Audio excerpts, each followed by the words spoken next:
Maybe 65 is love. Oh, 07, we are back. All right, let's get this thing going, man.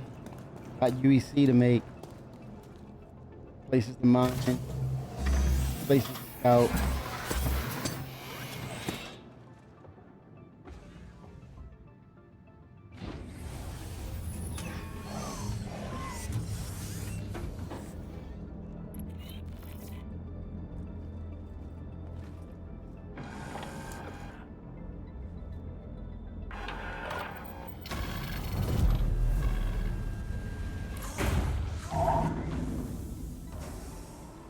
All right. Let's make it happen, Captain.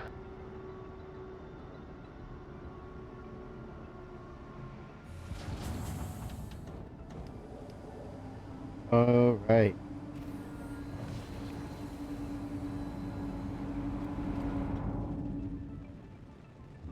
Let me do a little town quest. Town, sound quest.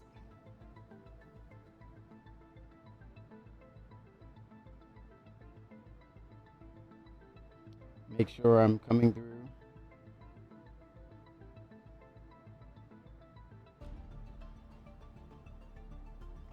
Hello, hello, hello.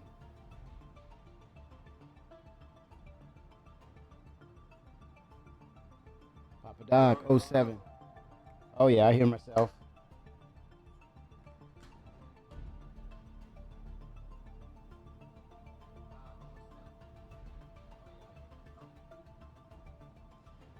All right. Welcome, welcome, welcome, welcome, Papa Doc. Where we headed?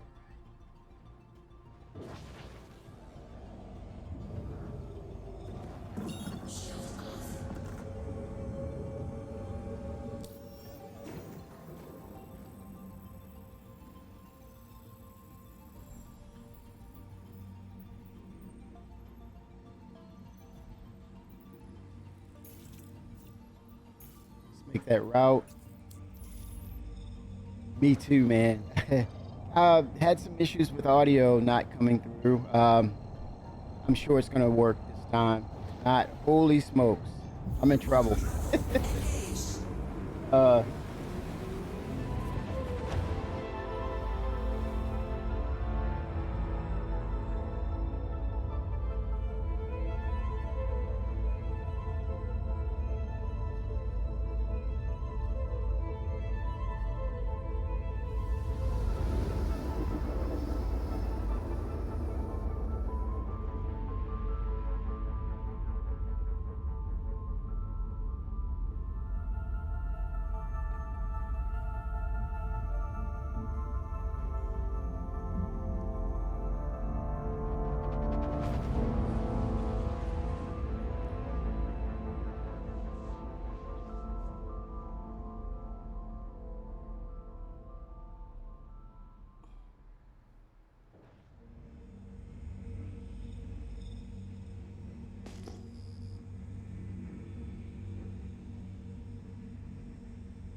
yes, sir. Oh 07.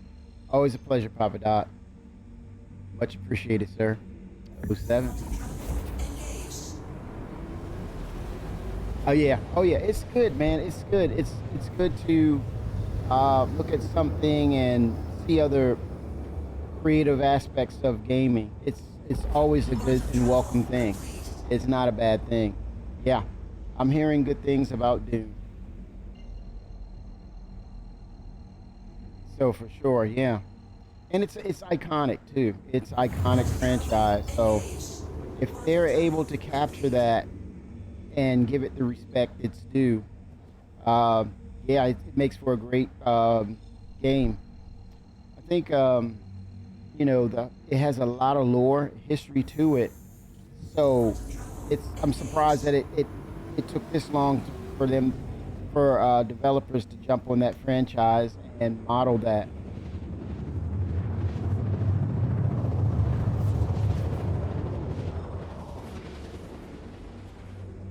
But yeah, no more Starfield. You don't hear anything about Starfield, you know? Unless they're trying to delve into the multiplayer aspects of it. But, I mean, yeah,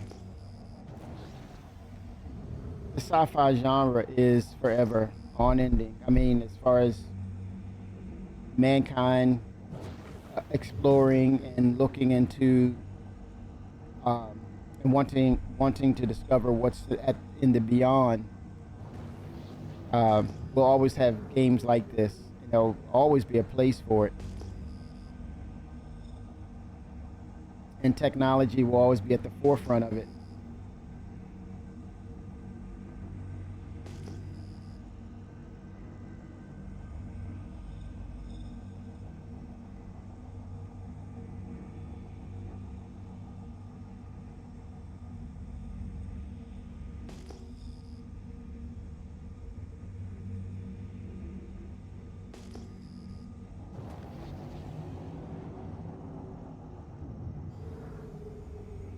Okay, 140 will be my azimuth north for rocks.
So far, no rocks.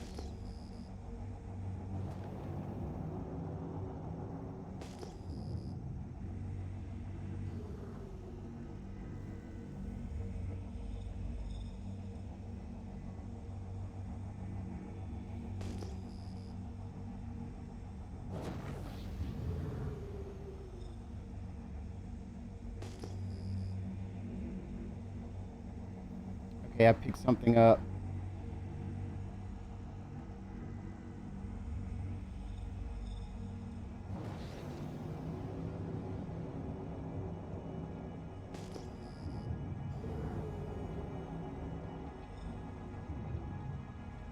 Okay, here we go.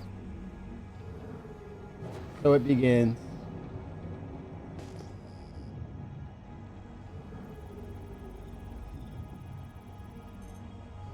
Shale deposits. Activating mining laser.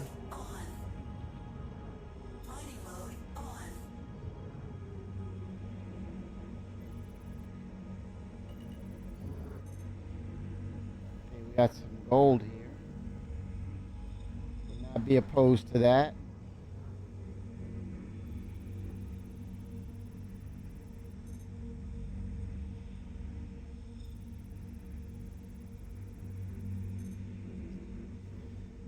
Yeah, the only valuable thing here would be that's a sliver of a utilized dot, and so it begins. Yes, sir. What do you say? Next week we're gonna what 4.21 goes live potentially next week. I can see that, knowing that this is the last quarter.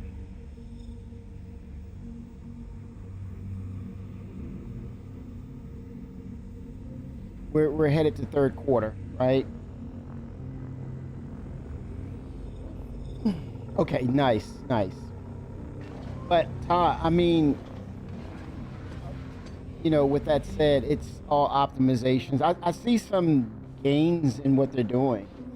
Um, but as far as major features moving towards 1.0, are we kind of moving towards that?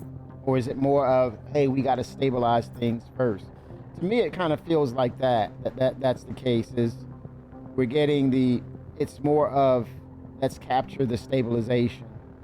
Uh, but at the same time, it could, common sense is saying it's not ready. It's not ready.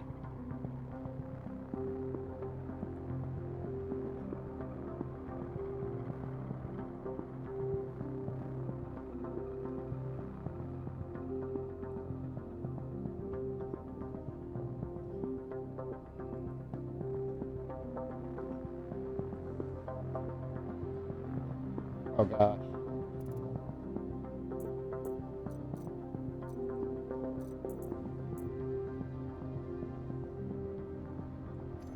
That was odd. Okay.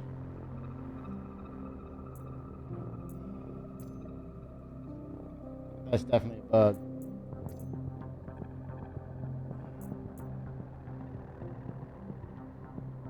Let me move to another area. And now, I think it's a bit of both, to be honest. Let's make stable what we can and introduce new features that might cause instability and fix what we can after the fact. Oh 07 Fimmer. Yeah, but I think there's some sort of pressure to, because it's the last two quarters left. We have 2 quarters left. There's somewhat of a pressure to look at. Let's really get the major parts of the engine in. For example, where's dynamic server meshing, right?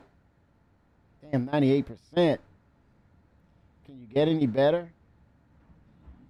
This is a greed move right here.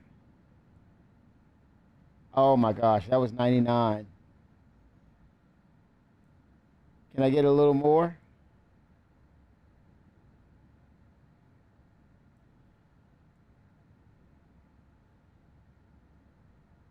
No, you can't. Damn, that's good. 99%. I think that's the highest I've ever um, pushed the modules in get period. Never acquired 100%. But 99 is the new standard. Oh 07 Scuba.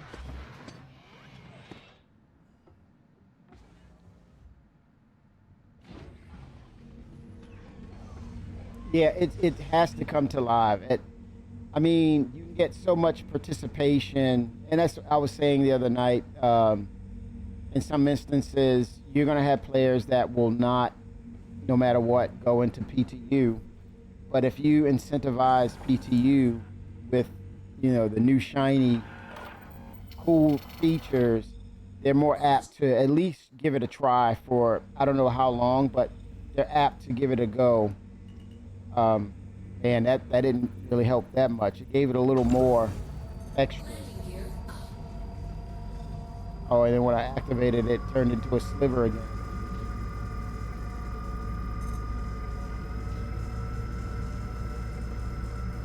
I'm going to extract the gold out of this.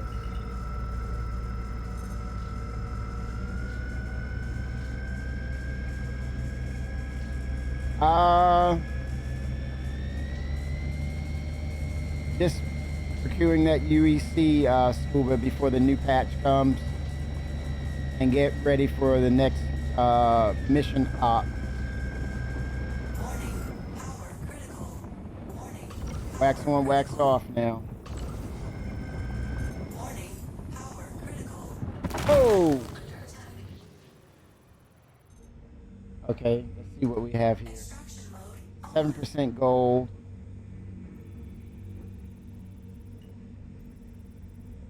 I think I better grab my module if I can before I start anything. get that back. Landing gear down. Launch sequence complete. Mining mode on.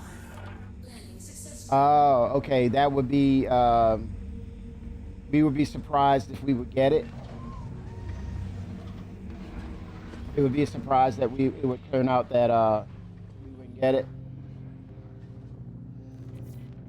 Oh man. So wait a minute.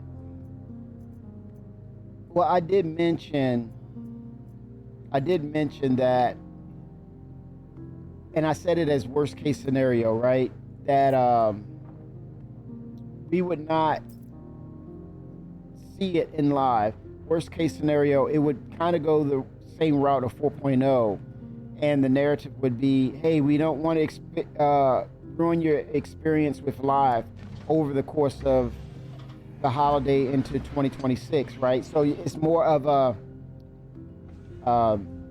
tech preview instance with the hopes of we're getting at 100% anticipation of people helping to test it, but leave it open as a tech preview like they did 4.0, and the incentivization or to incentivize it would be bring in Nix. That's the only way you will be able to access Nix, but also you're able to run the dynamic server meshing as a tech preview channel for last quarter into 2026 first quarter, and then they can basically get it up to no, I'm not gonna party, Scoop. I'm gonna solo for a bit because I don't know how long I'm gonna be on, man, and I don't want to bring things up and then I have to jet.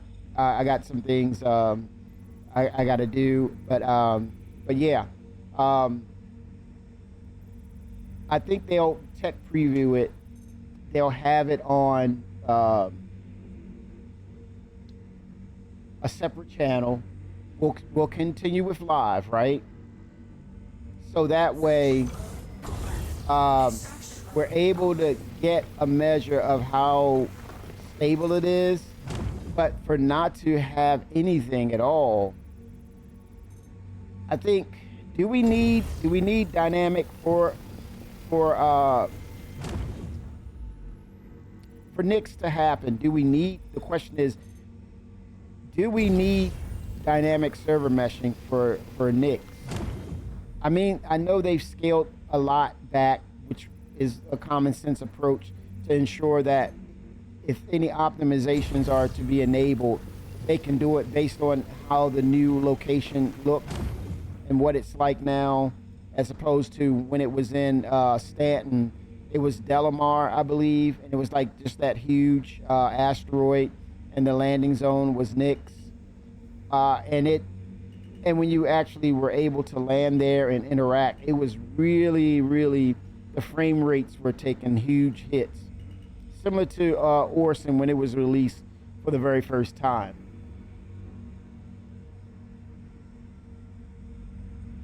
Oh, you don't need, okay, because you're basically separating the servers, and that's what it is. Yeah. So it's, yeah, so, yeah. So dynamic is more of a function, a more sophisticated functionality. In other words, as servers spin up and spin down, they're able to replicate and then replace and give authority to the new servers that are spinning up. But behind the scenes, your avatar or your shard is being placed on that new server without a hitch. You might see a little hiccup or a little glitch, and then you're still moving, or no pause at all. But you see that that's something that ticked, and it's like, but you're still moving in the shard. So that's more of a making sure that the refresh rates are consistent. Ping is low, desync is low, NPCs perform at a high clip. So yeah, so it's basically not having to rely on the full strength of servers, right? To ensure that everything stays fresh. But it's a way to refresh the servers while keeping the game up and running. That's dynamic server meshing. That's my understanding of what I'm getting for it. So basically, you are correct to say, well, you just give more servers up for it. And if it's a tech preview and it's just for time being, until we get the dynamic running, they're still going to be changing out a number of servers. So it's going to be still a number of servers that will be in the server numbers will still increase. So yeah, so the only leverage would be, or the thing that would make sense is if they start to bring in the Nix system, go ahead and test dynamic server meshing right now in the tech preview channel. That way you can see what you can leverage with it as far as player volume. But that's only for a time being, because I think there's going to continue to be a number of people that will I'm not going to get in PTU, but I'll jump in to see Nix. And then that time period will, it goes away. It goes away. So, yeah, I think there's a level of testing that's required. There's a level of readiness that's required. So we don't know. It's on Benoit, but he's been quiet. But that could be a good thing too, because we're anxious to see and hear what's going on. But because he hasn't said much, and knowing his acumen to, really put things together, he has a good knowledge base to put things together. By us not hearing much from him, that's potentially a good thing, because he's really dialing things up and really, really, really diving in. I would definitely expect to see him talk about, at least demonstrate something virtual sitcon in regards to dynamic, for sure.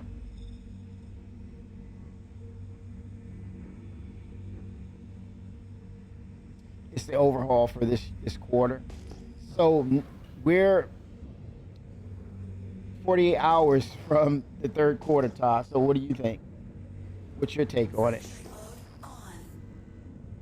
We're literally 48 hours.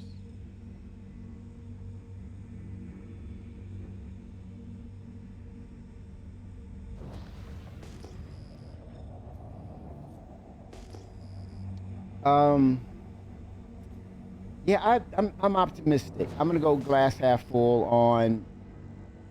We're probably gonna be seeing or hearing something from Jared. We have, it's been sporadic with him, and I think it was kind of what he alluded to, of him being basically tech support for Cloud Emporium Games, onboarding new hires and troubleshooting hardware networking issues while he's over there. So I think he's the man of many hats, as he's given himself that attaboy, and by letting us know that, hey man, I fully integrated myself into this system that is Cloud Emporium Games, and good for him. That's smart. The year is flying. SitCon is going to be so small, I would be surprised if we see anything mind-blowing for SC. I think it would be a trailer official release date for Squadron 42. I was saying that yesterday, Todd, on the back half of this virtual CitizenCon. That's going to be the latter half that they go into that, as opposed to putting it on the front end, because they could potentially underwhelm what they're working on, right? Yeah, and I also stated that we might even see Henry Cavill and Chris in the studio talking, at least or Henry Cavill introducing himself via video, right? Or any of the other stars that's connected to the project, or maybe a sneak or a sneak peek surprise of, hey, this actor or actress is also in Squadron 42. We may get some of that, but I think the campaign will start. The full-on advertising campaign will start with this virtual CitizenCon. Full-on advertisement. So, yeah, they could procure those actors, actresses, in helping to promote it, right? Because now those advertising dollars are part of the campaign, which is the official, hey, it's release date time. We're full on advertising now. But yeah, we're missing things. And I think the best approach to that, Finra, is actually continue to say this is the road that leads to 1.0, and whatever you advertise or whatever you talked about from the previous, I want to see those bridge connections of this is the state of, like, for example, the Pioneer. This is actually how we will base build now. This is the working model. Even though it's subject to change, this is the working model for base building. So those bridges, those connecting bridges from 1.0 announcement to this virtual CitizenCon would very much, well, it would help them tremendously. And then the expectations, and I think they have to go bold and say, you know, we're going to see this next year, you know, first half, you know, or next year we're going to see it drop next year. I don't know if you say tier 0 because that they took that narrative out. No more tier 0. Some of the things that I think that are doable or conceivable, I would say interiors. Sneak peek into the lower depths of Area 18. A surprise feature would be interiors for Lorville, Orison, Pyro. Right? And you know what the surprise would be for Pyro that I think that would be cool? If you're in with the factions, you have your own base or your own hab, and you can build it the way you want, and you have the protection of pirates or that faction. I think that would be the surprise. Yeah, no more tier 0s. Yeah. So that in turn puts more of time on what they're doing. So low-hanging fruit. It has to be low-hanging fruit for virtual CitizenCon. Announcements of what Maelstrom will become, how far-reaching it will be, regards to armor, ship control surfaces, but also repair. Finally, for John Crew and company, maybe announcing the Crucible, Vulcan, rearming of missiles, further iterations of the multi-crew aspect. I think that's another hot topic that will go well. It will, it will come across very well with people who have these larger ships, and it's also changing the narrative of PvP, because now it'll be the year or the age of the capital multi-crew ship combat, as opposed to we were all focused on PvP and the big debate of is it good, it needs to do this, it needs to be this way. Now they get to change the narrative by introducing more features that are tied to what is or what will become multi-crew gameplay. I think that is something that will help. Also, more deeper involvement with medical. I think as a concept, further out, I think we'll be willing to hear it. A direction on medical. I think there's a lot of things that they can actually talk about or focus on and place and add to the virtual CitizenCon that will get us excited. You know, some of those things, repair, medical, further iterations of capital ship gameplay. More in-depth scanning, maybe introducing scanning probes. Hello, Carrick. Hello, Terrapin. We see you. More further iterations of the jump tunnels or jump points. The Pathfinder ships having that capability natively built into their systems, but then you have modules or server blades that will help you look into the dynamic aspects of these jump points when you're trying to escape from the law, or if you're trying to avoid being hijacked with your cargo. So if you're not a Pathfinder, there lies the marketing. I'm talking to you. There lies a sound and resolute purpose for adding a server blade that is a Pathfinder, the Pathfinder server blade, that will in turn allow you to dynamically go into jump points that's outside of the route of what's already established. But there's a downside of it, as it has a life, it has a birth and a death of how you use it. It burns out and you have to get them again. But if you purchase them, there's a spin down and it comes back, or it's insured. You have to go through an insurance claim and you get it back if you purchase it with real cash. Whereas for the in game, you have to, you just have to purchase them in game as they burn out. Transient, yeah. Was it transient or was it dynamic?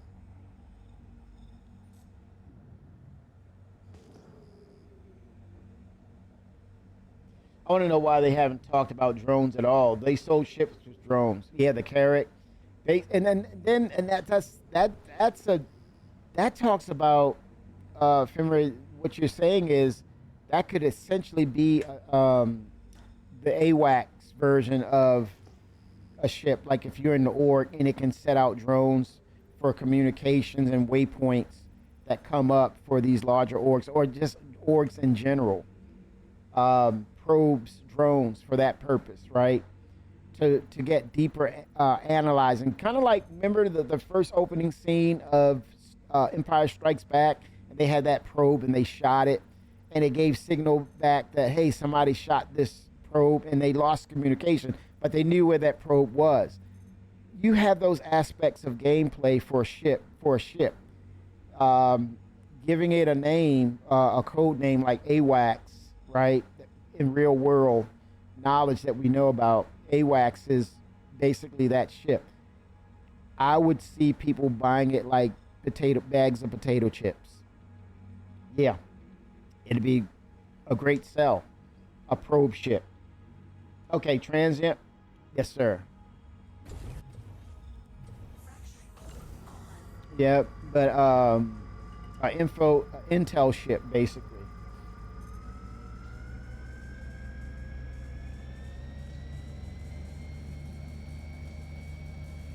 What would you call it? The cranium, the intellect. I don't know what you would call it, but yeah, probes, a huge scanning suite, setting probes, and your cargo hold or the drone bay would have a certain number of them. And then when you add modularity to certain ships, have a drone room, right? For modularity, that would be a hot item. Hello, CIG. There's your money. You can make money off of that. Who's gonna complain about that? I'd be shocked. I would really be interested to see what the argument would be for that type of gameplay. I'd be blown away for the rebuttal. Like, what? That would be interesting. What would you all say the reason why we shouldn't have that ship? I'm that much curious about it being a good idea or not. But anyway,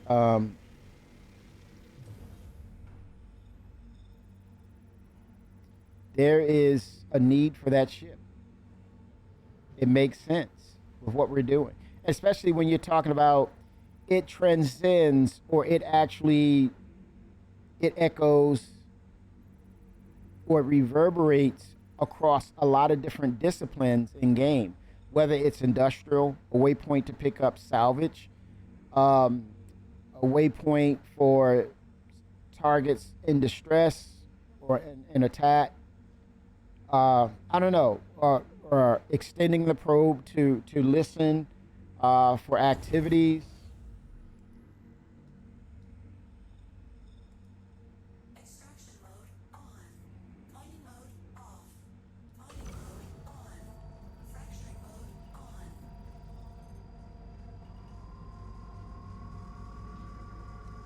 Lots of possibilities for that ship.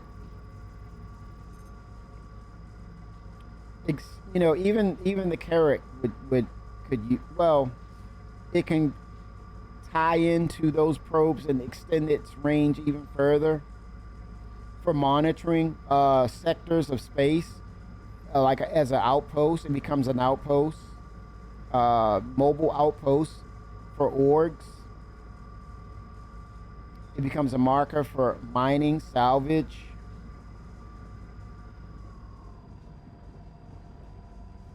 But once it's destroyed, um, for a time, it tells you where that marker is according to where it was destroyed.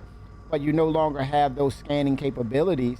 You can physically go there and find out what occurred, right?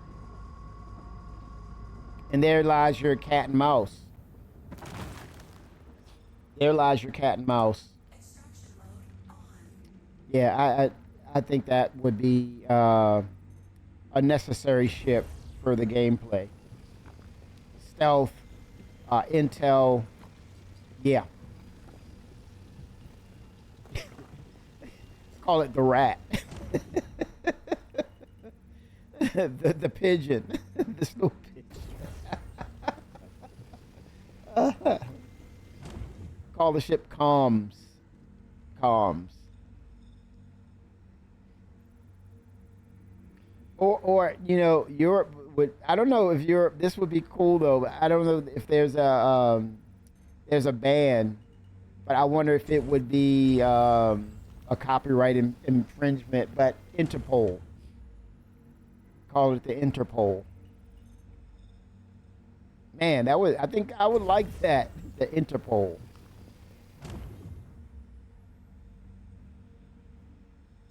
The Interpol. I like that name.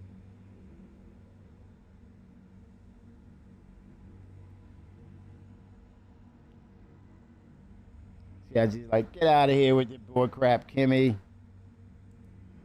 Extraction mode on. Mining mode off. Mining mode on. Fracturing mode on. The Interpol. Warning. Power. Damn, how did that surge like that, man? Critical. Oh, crap. Power critical. Instability is 25%. No wonder.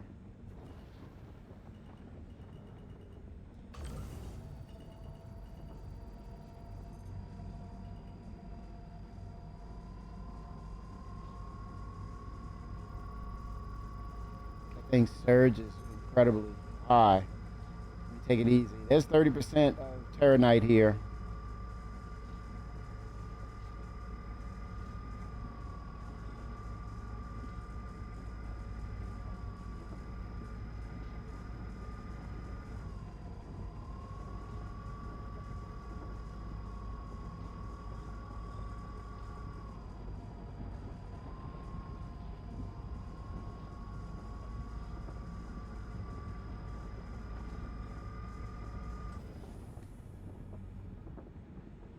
Got some desync going on. There we go. Extraction mode on.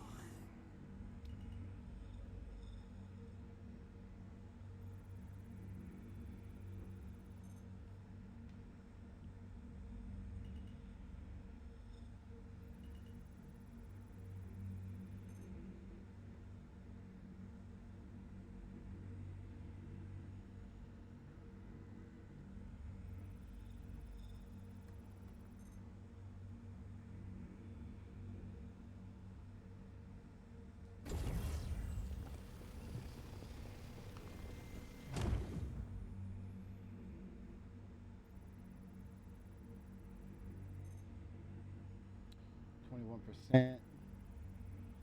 Terra Knight.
Looking up something, chat.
Full.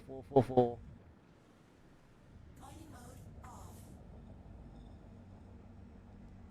Shield off.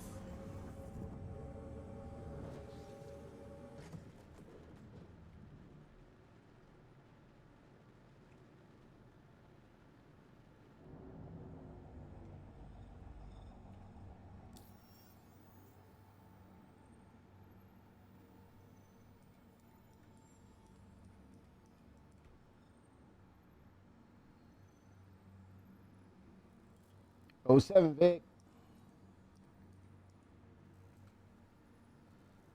Um,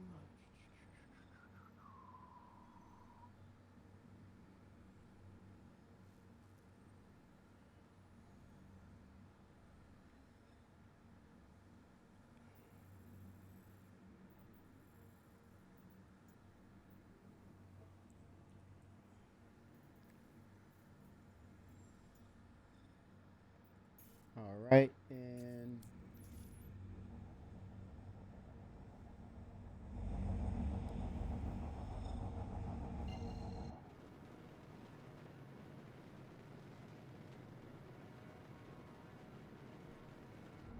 yeah, we have 2 more patches left. I think. I mean, major patches, right? 2 more. I think it's going to come down to um, it's going to come down to what's in those patches, and we also have virtual CitizenCon between those 2 patches. So it's going to be full on. After, I would say, post virtual CitizenCon, it's officially full on advertisement of all things that are Squadron 42. I would like for them to announce it December 31st, to release it on December 31st, 2026. That gives them all the time in the world for the project to be truly polished, knowing that the flight model has to get here this year. And I think if it's delivered in a timely manner and barring any feedback and hiccups and bug fixing, it gives them time to dial it in, incorporate it into Squadron 42, and it gives players a sense of relief or of confidence that, hey, I like the flight model. This is what's going to be in Squadron 42, or it may not be in Squadron 42, but it wouldn't make any sense for the flight model to be totally different than the experience in the Persistent universe.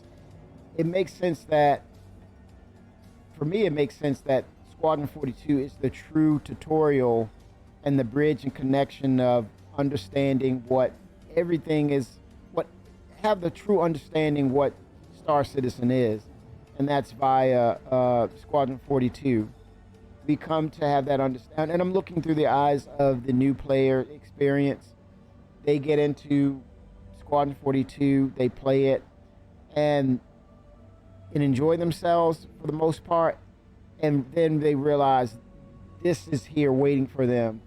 And so it's a seamless transition from Squadron 42, all things that is interactive gameplay, and it translates identically a one-to-one experience from Squadron 42 to the Persistent universe for the new player experience. I hope that is the approach, and is my reasons of saying, hey, I truly believe that they need to have the flight model and the Persistent universe being a match in how you interact and play the game, because then and only then you'll have players who will be acclimated after Squadron 42, and they'll be excited to know that along with the new features or the features that are not listed or a part of Squadron 42, they do not have a steep learning curve to actually be acclimated to the new features in the persistent universe. So it's a seamless transition from SQ42 to PU, and they're like, hey man, how cool is this to know you have this edition? But I'll be waiting for those chapters 2 and 3 because there's a cliffhanger. But in the meantime, this holds me, and this keeps me, Grand Print '07, this keeps me satisfied until we see chapter 2, which I cannot wait for. That's the perfect scenario for Chris Roberts with Squadron 42. So to have these Frankenstein interactions of, hey, this is more arcadish in how I fly the ship from Squadron 42 to, oh, this is more flight sim on this side. Well, damn, if I'd have known that, man, I would have gotten me dual sticks. I would have done this. I would have done that. But hell, now it's another learning curve. So I kind of feel that they are looking to integrate the flight model from the PU back over to Squadron 42. If there's a consensus of, hey, you know, it's not perfect. Which I say that because your flight model savants will pick things out and they'll see things as, yeah, if only you. But overall, it's much better than what it was, and I can rock with it. That's what you want. That's the goal right there. It's not going to be, if it's perfect, man, that was divine intervention, intervening and touching everybody involved with developing it, and everybody's opinion is on the same page. That's divine intervention.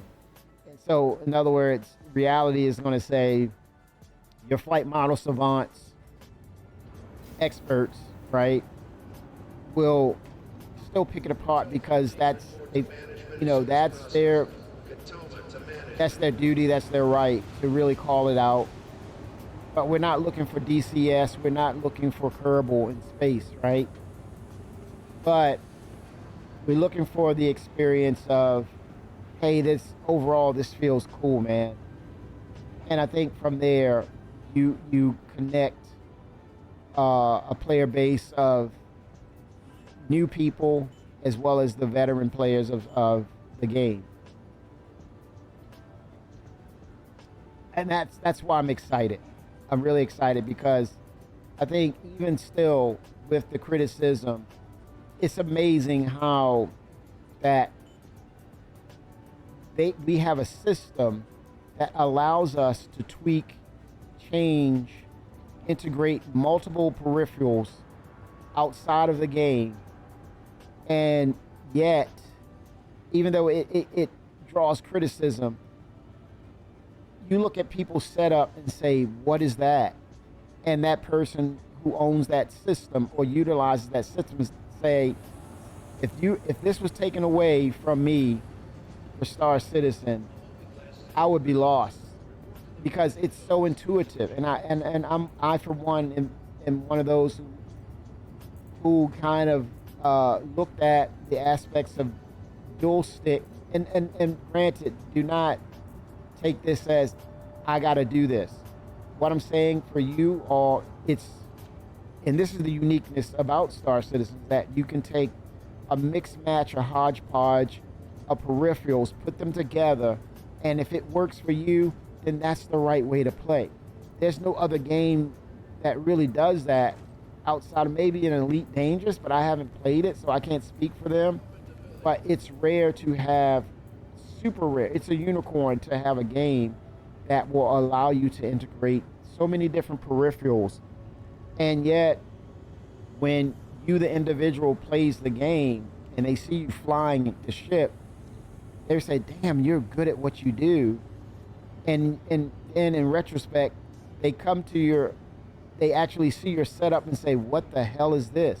And then you're like, this is my setup. This is how I'm able to do what I'm able to do. It's so intuitive to me. That's amazing, man. That's freaking amazing.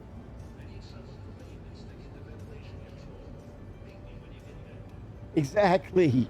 Exactly. And it's predicated on what works for you.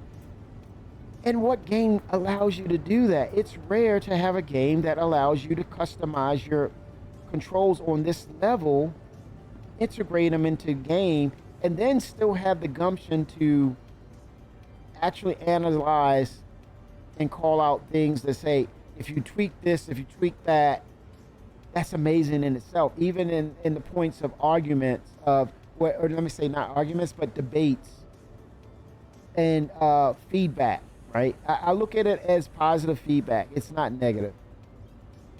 And that's truly a person's passion that's coming out for the game. And a call, a cry for, hey man, it would be so much better if you did this and people really put the time into doing this. So I don't know what the consensus will be, but I'm hopeful, and I mean, we're not going anywhere. We're not going to say, oh, that does it for me, I'm going to stop playing. It won't come to that. But for the experience, for new players, and transitioning from Squadron 42 to the Persistent Universe, that's the reason why I'm glass half full in that process, hoping that the vehicle team really pull it off, even in the opinion, even when it comes to the opinions of the PvP savants, experts.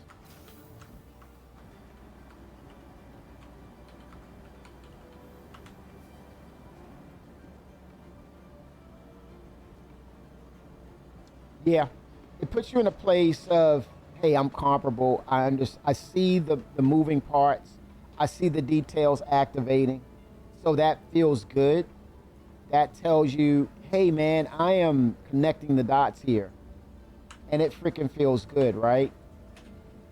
And so, yeah, until you meet up with that savant or that expert, that PvPer, and you're like, oh, they're griefing me. No, they just kicking your ass badly because they're that good.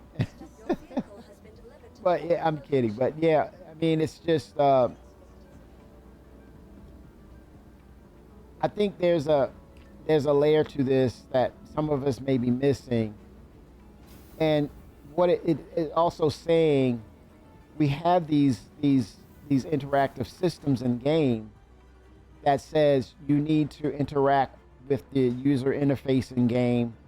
If you're in a battle, you're able to hit levers, press buttons, and change the tide of battle.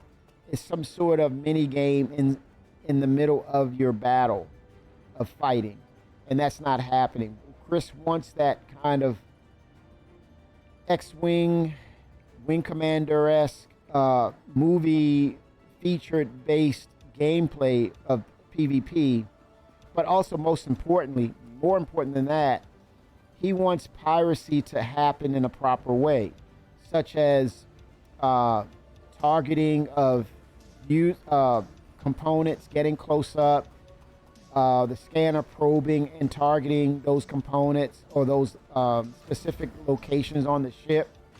And so in order to pull that off, things have to slow down. You have to be in close proximity. So that's a tall task, but I understand the why behind it, because it makes for a cinematic experience as well as a gameplay feature that highlights the core functionality of what makes Star Citizen, which is piracy, stealing of cargo, law, providing security, and disabling bounty mercenary, bringing, to some aspects of not always killing the people who's wanted by the law, but bringing them, as the Mandalorians say, you bring them in cold. We got that. We got that nailed down. You got to bring them in warm based on the narrative or what the extent of law or they're being punished for. So they have to face justice. You have to bring them in. You cannot kill them. How do you do that? That's my point right there. That's the means and basis. But yeah, it may not be, but this is the CEO. I gotta have it. because that's the basis of Star Citizen. That is its core. That is a core functionality. That is a core concept. Let's say it's not a functionality. Let me get it right. It's not a functionality now, but it's a core concept of Star Citizen. And Chris he's got to have it. He's going to get it. And the devs are not going to tell Chris no. We can say that because we're on this side of the this wall, on this side of the wall, and we can say that all day and say, well, Chris, you got to accept you know, you got to accept it and keep it moving. It's easy for us to say that, but if he's your boss and you're telling him, well, you got to accept it and moving on, Chris, and okay, yeah, sure. You know how that story goes. You know how that plays out. No, they're gonna achieve it. They're going to adhere to what he's calling for. They'll get promoted for it. They'll get leadership positions because of it. They'll be applauded by Chris. They'll gain trust by Chris. They'll be given more tasks by Chris. Yeah.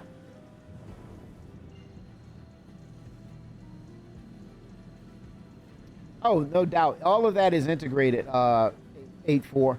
That's all. It's all integrated. It's all a part of the process. One can't be without the other, right? So even if you have to simplify or arcade it down to a point of, hey, you get close enough, that targeting system, you probe, it sees the systems, you hit a number of buttons to say, or you select, well, let's say you're the cat. The easier way or the fun way would be if you're in multi-crew. Let me do multi-crew first. The captain that says target their shields. Not the navigator, but let's say AWACS or the scanner seat or the officer who's communications officer or something like that. They will use scanning, and the person who's navigating will have to get to a closer proximity to the ship. I'll bet even when they're in pursuit, but you have to get close enough so that scanning can do its job, right? Or if you go the route of Star Trek, you have to you have to fight past or get the shields down to a certain degree, right? Not totally destroy them, but get them to a point where they are weakened so that the probe or the scanning probe can get into, peer into past the hull of the ship. Then your targeting system says, I can target components now. Now you're saying, target those engines, right? Or target the shield generator. We want to take it off permanently. So you stay within range, and at the same time, in order to do that, maybe the ship systems, and this is the arcade part that comes in, the ship systems will constantly give a wax on, wax off. I say the Mr. Miyagi effect, right? So one shot goes to shields to keep it down at that level. Another shot goes towards that probe, and it continues that process until the point where the shields are weakened to the point where they're almost non-existent. And now you're saying target the shield generator. Now the pulses of hits continue. Now let's say it's a one-on-one situation, and it continues to buffet that area. Now the shield generator is damaged, right? Now you got engineering scrambling to get it online.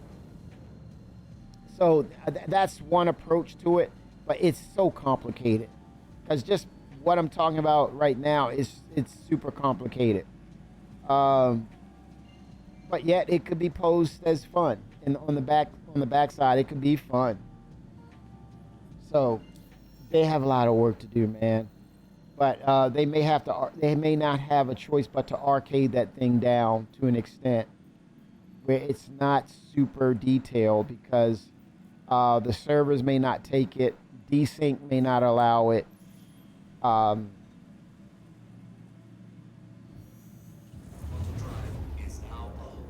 yeah, yeah, it is A4. It is a fine line between that, and you straddle the fence in a negative way in that sense too. So you don't want to straddle the fence of negativity on it. You may have to go in and arcade it down to a point where it happens. That situation happens because people will say, "Okay, let's get it over with. It needs to happen." Um, but yeah, he has to introduce piracy. Piracy has to happen for the gameplay because you have cargo, you have goods that's being carried back and forth, and pirates want it. Pirates need to pillage it. Pirates don't always need to destroy ships, right? Death of the Spaceman is coming. Higher penalties might be divvied out because you're committing murder in game. And pirates may not want that. The economy system will make sure, hey, what are you killing them for when there's goods to be gotten and to be sold to keep your bottom line going? It's about that bottom line, baby.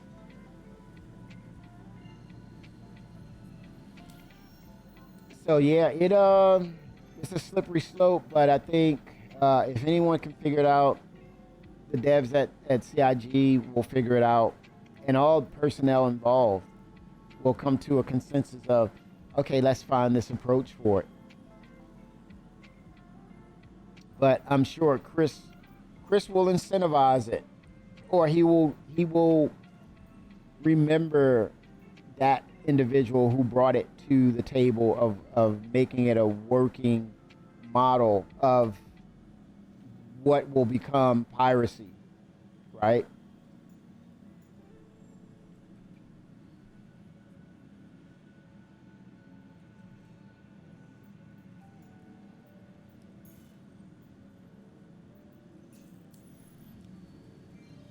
Some people will see it as an opportunity.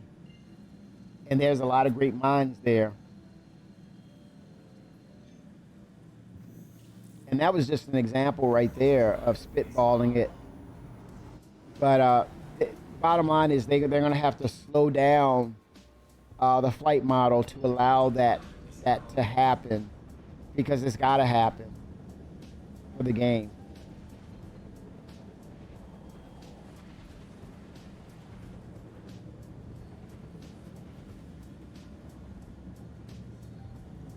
Let me jump to an orbital marker or on another part of the planet. It's like I don't see the marker out here, which is weird. I mean,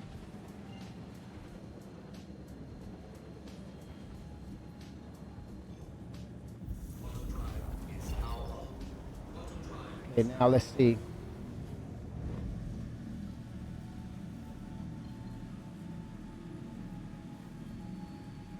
It says Arcourt, but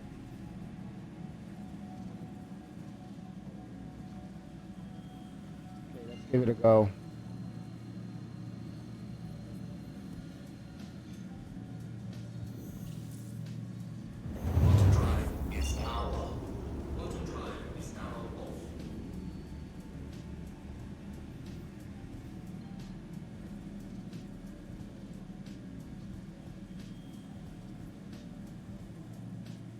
Yeah, we're about to find out what's been done with the game in regards to where they truly are.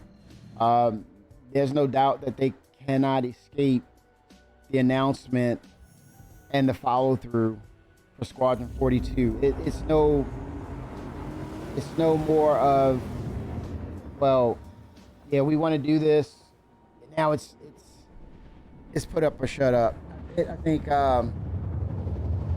there's a fallout that could happen after that if there's not a release date and a follow through on it. And I think they can make it. I know they can make this happen. Oh, the pre-sitcom content drought.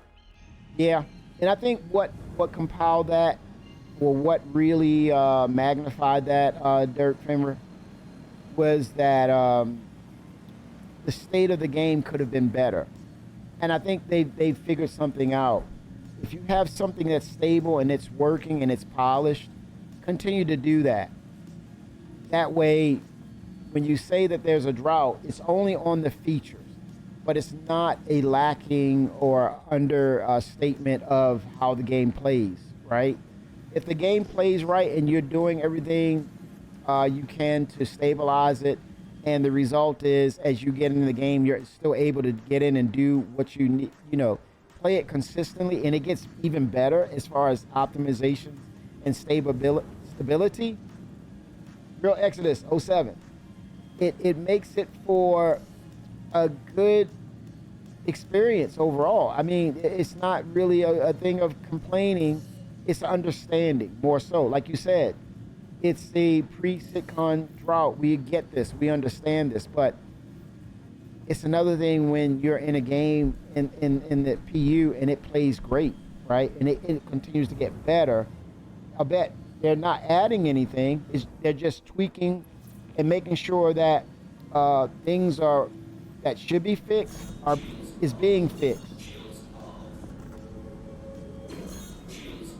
And that in itself is a good situation, because they have something to stand on. Hey, yeah, it's understood that we're prepping for sitcon, but you're able to get into the game. Desync is at an all low. You're getting existing features with improvements of stability. I don't know why this ship is still here.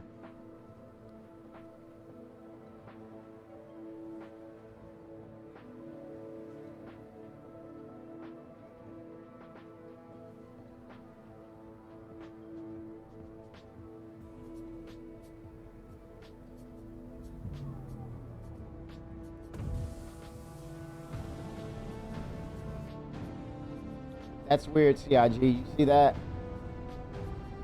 And it's been like that for days, man.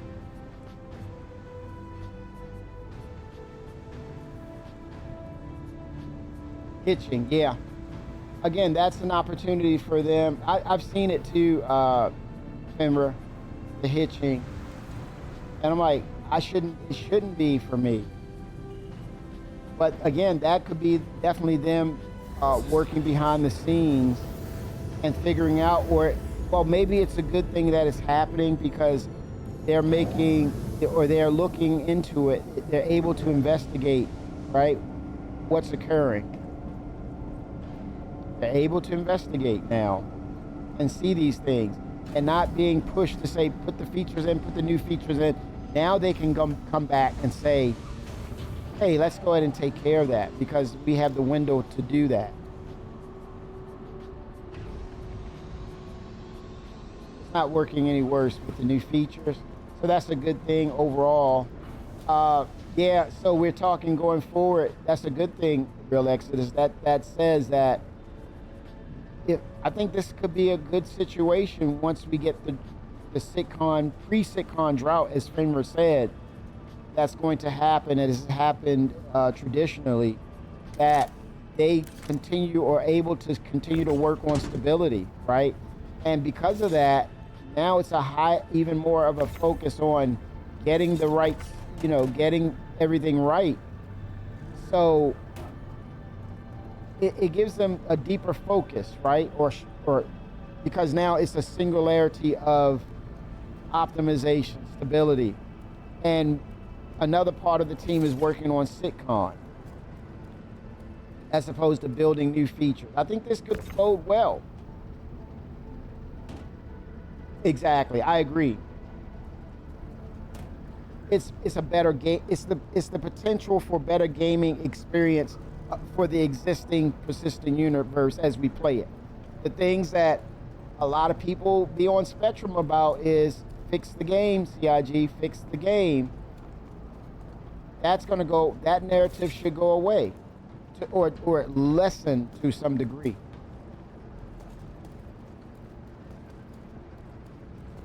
Yeah, it didn't. We're gonna work on that. We're gonna get better with that, and I think that's all. That's all organizational opportunities, but also it's also says that we have to be more integrated with other aspects of gameplay as an org, right? So, resource procurement, right? Logistics procurement, moving of cargo, moving of salvage ops. What else? Mining ops, loot ops, right? Looting, procuring of equipment that's out there, that's sitting out there and saying, hey, take me, take me. We got to integrate that into our operations overall. That's just to say, this is what we're not doing. But with that said, now that we are to integrate that into our scheduling and our operations, now the call is to be to actually adhere to the op as far as not going off track while we're in a specific while we're doing a specific op. Stay on point with the op, because at the end of the day, once we get to the part or get to the point of seeing integration of larger number of players, we have to be able to filter and know and understand what's happening in real time. If, hey, maybe the op is being jumped, maybe there's other players involved in this op, and we can really not just recognize but react and defend ourselves, or take the offensive when necessary at a blink of an eye, because we're that much organized. So that's where we're going to be better at, and I can't wait to see that opportunity play out for all of us, and we can come back after ops, smoke some cigars, some Star Cubans, have some whiskeys, and loot from those actual players and say, man, how cool was that? What did we, as Jared would say, what did we learn today? We're going to get to that point, guys. And I'm talking to my org members. We're going to get to that point, because we want to be good. Yeah, I think that's a call for balance, Real Exodus. It's not so much being, unless you're saying you're bored, or I don't know, or just in real life tired. If it's a real life, that's a general statement. So if you're real life tired, that means you need balance. And that's a good thing, and it's a requirement. It's a priority.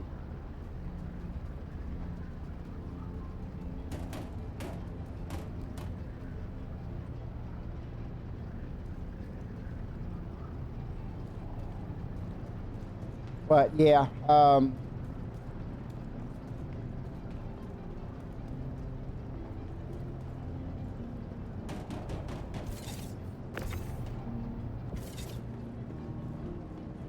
preparation, man.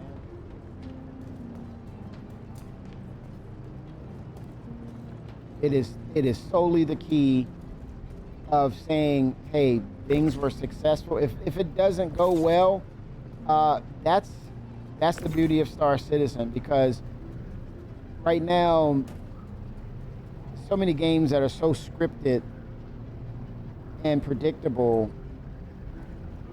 that's not sustainable. You have to be challenged at any given moment in game.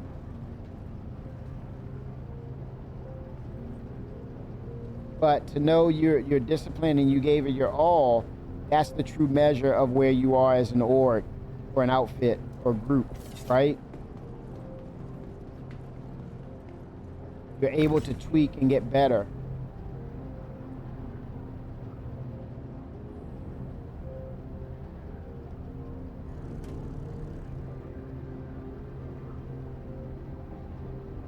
But yeah, at some point, dynamic server meshing is coming. I think that's going to be a topic that cannot escape CitizenCon, the virtual CitizenCon. That's going to be a topic. Hey, where is it? What's the latest? What's going on? And I think this CitizenCon is more of a 1.5 it's the tale of two halves, right? It was that like the tale of two cities. It's going to be the tale of two halves. More than likely, the last half will be that one thing that sparked off this whole Kickstarter campaign. Finally, the announcement of Squadron 42. That's the last half of it. This is solely Chris and some others, maybe a Richard Tyra, and possibly some of the actors or actresses officially kicking it off. Wouldn't want to see it no other way. How big would it be to have Henry Cavill himself introduce and kick it off with Chris and Richard Tyra? Of course, Jared is going to be there, maybe to some extent, to kind of, you know, officially announce or sound off. But yeah, that's the last half for Virtual Star Citizen SitCon. First half is, I think, more of where are we in progress towards 1.0, and let's see what you've been working on. I think a hot topic will be base building. I think it would make us excited that they have a working model for that. Maelstrom system, where is that? How far has that become a part of the development? I doubt that I would see the flight model in there. I'm not sure. I don't know, man. It's just, I wonder. But that's a possibility too. I would have hoped that it's further along, but that's a possibility. In depth, a deep dive into what its functionality will be. So that I would not leave that off the table. That's probably on the table. All things that are flight model. Pioneer, ship updates, Pioneer, maybe a heads up on the Banu Merchantman. Perseus should be in Intergalactic Aerospace Expo, the IAE in November. That should be a done deal. The Ironclad should be a done deal. If not, then it's probably conversation for the Virtual Citizen Con by the vehicle team.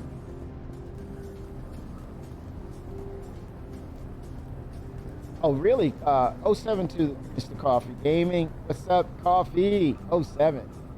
So, yeah, then that's good then. It bodes well for that promotional piece, Coffee. I'm excited. You know, that could be a really nice sitcom, knowing that we will have a Cavill, the rejected son of DC, man. The best Superman going, period. In my opinion. It is what it is. Respect. The best Superman there was. Yeah, that would be exciting, though. To have the stars come in and add their remarks to the project and getting us hyped and excited for what's to come. I'm all hyped for that.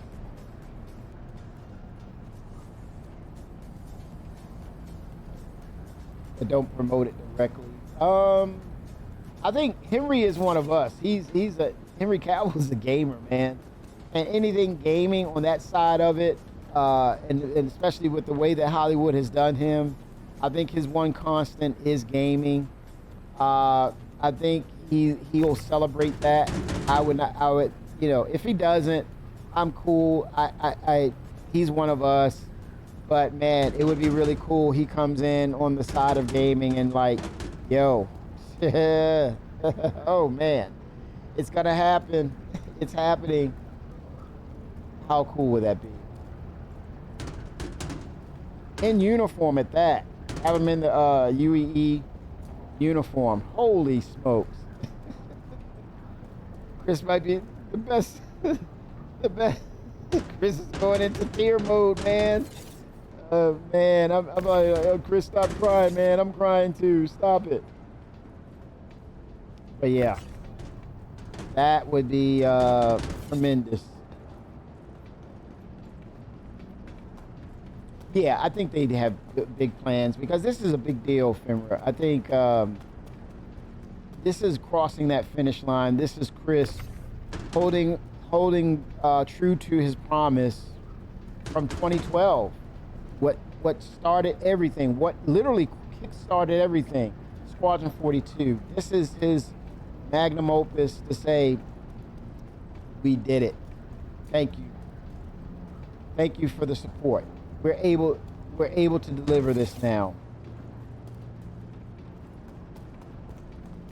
Oh, no, don't even do it. I'm not even gonna read that statement. I see it. Oh my gosh, stop it. Oh my goodness. They roll over to Chris. Chris like, cut the damn video, Jarrett, cut it. I can't take it. Oh God. Yeah, ooh-wee. I think his passion is truly gaming, Henry Cavill. It truly is. It's literally his number one passion. And to be a part of that project, Squadron 42, man.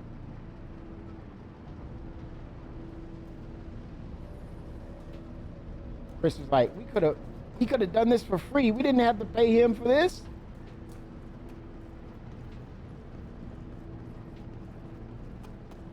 Oh, 1,000.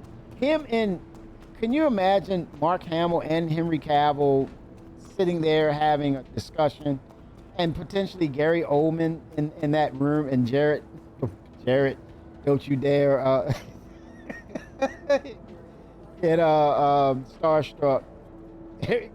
Jared probably would have to get a grip to it. Good evening. Man, Jared would have to muster so much strength to hold it together, man. Jared would be, whoo, he would be on that level of, dude, hold it together, man. Hold it together, Jared. Sir Gary, oh, nice. Yeah, that would be rough for Jared. With all them in the room talking, and Jared saying, I'm not gonna try to make a joke. I'm not gonna try to make someone laugh. I'm coming across dead serious. No pressure, Jared. That's all I'm saying. No freaking pressure. Man, oh man. I was about to go to the station and look at this. This is still on the freight elevator. Details, people. Details.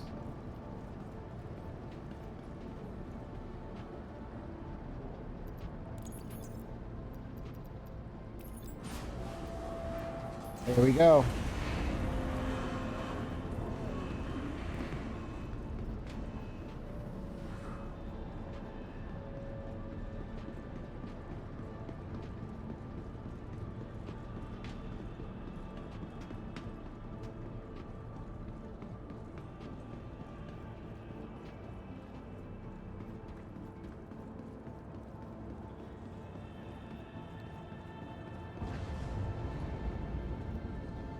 I think we're going to see some of the lower depths.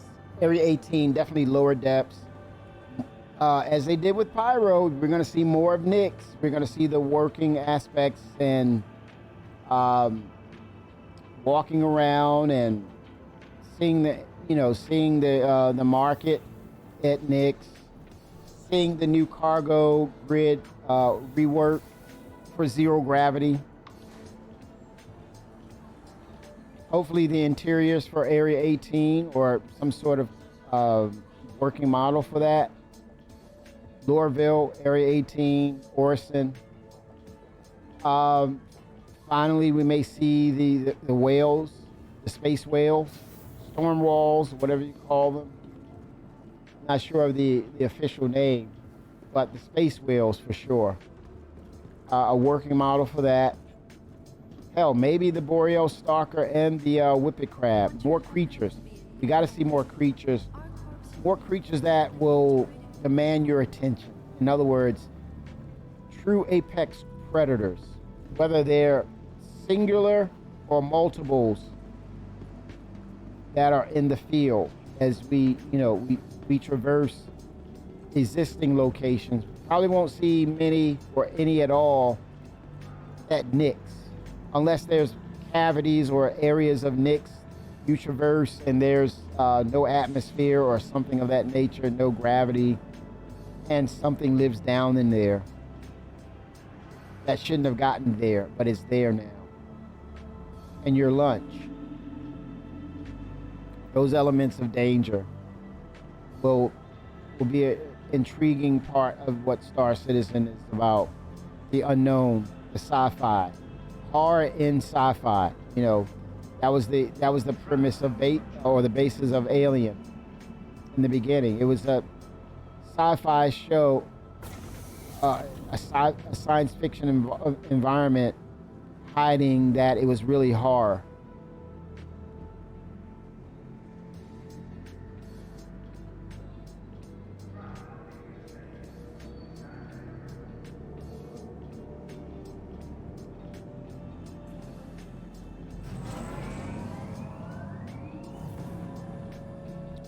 Maybe the announcement for the new ATM system, air traffic control system, what that looks like, the tram systems, the new build for that. That might be a big deal that will garner a look-see via Virtual Citizen Con, or it may just be one of the last patches of this year. But it's taken some time, it seems like. There's so many things that they can bring to the table in regards to adding to the existing system, but at the same time getting closer to the 1.0 narrative. Again, as it was stated, a big deal for Chris Roberts. I think one of his, what is it? I wouldn't say bucket list, but one of his major, I want to see this. I think we may see mercenary gameplay or the higher tiers of mercenary gameplay, tier 1 or higher than tier 0. We may see that at SitCon. Chris wants bounty hunting updated so badly. And I'm sure he hasn't changed his mind or wavered away from that.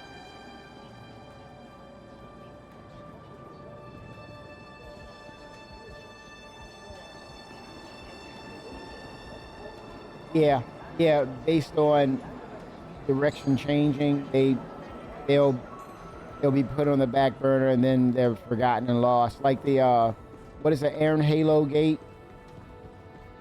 You know, that was back burned, and then it was like, oh, wait a minute. The jump points are a force of nature. So if they come up with something that will replace it that makes more sense, so be it. I think that was a prime example of that with the jump gates, the jump tunnel itself, as opposed to that structure, which is the Aaron Halo jump point. It's like, wait a minute, why are we having a structure here when it's a force of nature? So in that example, I think that was valid. It was valid to back burner and then just totally forget the Aaron Halo belt. And I think they made a joke of it by you're seeing these little arches as you come out of Stanton into Pyro. You see these little arches that were, oh yeah, this was the idea for the Aaron Halo belt. I fully believe that was a joke.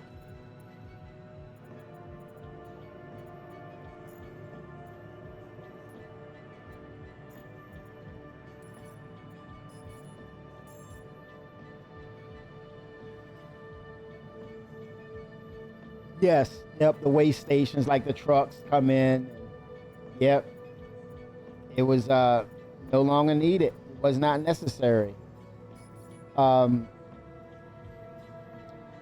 were some of the things we did see that 2023 that we feel as though is something we needed to see? I honestly, I don't remember. I would have to look at the video and see. But I think base building was on that. I think that's not going to change. And I think some things will be forgiven due to them showing us further progress on certain things. Like, for example, base building will cover a lot of sins of the past. It will cover a lot, right? The actual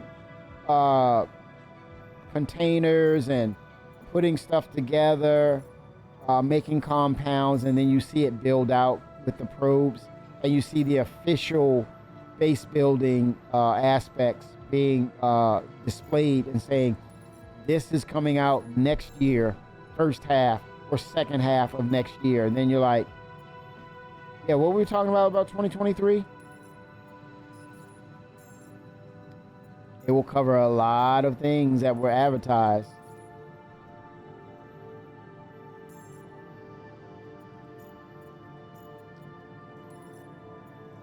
I can see John Crew announcing the Arastra, maybe even another ship that would fill the gap with multi-crew salvage, right? Another step up for salvaging. That's smaller than the Reclaimer, but bigger than the Vulcan, the Vulture, and the Misfortune. Yeah, that's something they have to continue to get better on, because they're going to get called out on it. They're going to get called out on it, and you're already called out. So you're one of many, Finra, including myself. Like, hey, what happened to that? You know, we were waiting on that, man. Come on, what's up with that? Yeah, and rightfully so. And they feel as though they have to advertise to get interest. And you know, to create a fervor for, I want that. Oh, that's exciting. That's a rock and a hard place situation right there. And they're going to continue to do that, but they just got to get better with the deliverables. And if it's a low-hanging fruit, it's something simple that's attainable, then I think that's the path of forward progress they need to follow suit with. The bigger projects, develop it. Don't talk about it until it's more than halfway done. Then advertise it. I think that's a good business practice. But if they have nothing else, of course, they're going to use that as a last resort to promote. And I think that's possibly where things end up and why we're calling it out the way we are, because they had to pull the string on that, or it was, hey, I can do this, and you know, the new guy or new gal come in, I can do that in 3 months. Okay, challenge accepted. Yeah, about that. Okay, now you okay, okay, you see, now you're going to be a little more cautious. You're going to be more, you know, focused on what you need to do. And you know, people want to come there, you know, new developers want to come in and make a grand impression on Chris. You know that game, man. You know how it goes. And Chris is like, you know what? I'm going to give you the benefit of the doubt. I'm going to trust you to do it. And now Chris has to take the heat for it. But also it puts in a level of humility in that regard. And people say, oh, I learned me a lesson. I will not speak out of terms anymore until I have and know that I could do something like this and it's concrete and it's attainable. So my bad. Those are lessons that has to be learned. And I think that's the part of the mentor that comes into that equation, honestly. So it's a different type of leadership, you know.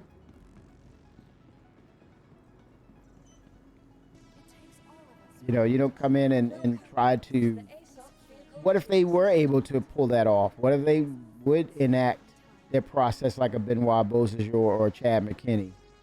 It's like, oh, okay, okay. You got this. Pay the man. That's right. Pay the man. Pay the woman. Pay him.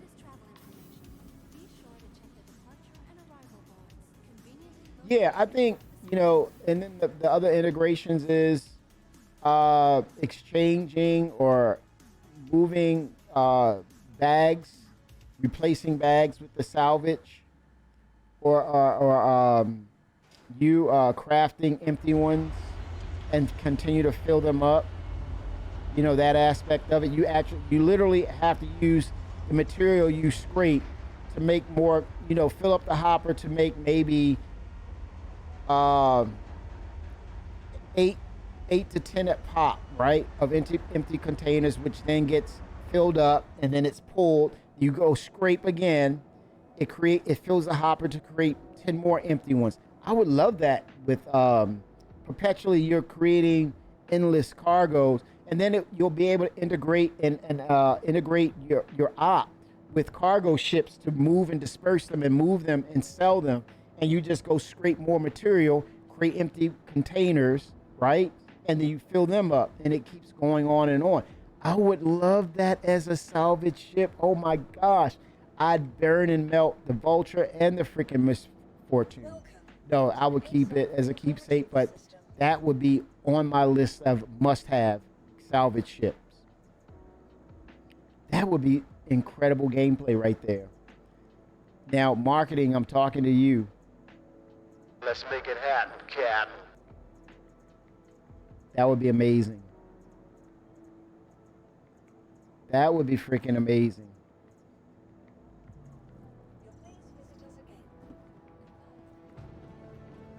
You can make the containers, or you just continue to spit them out, right?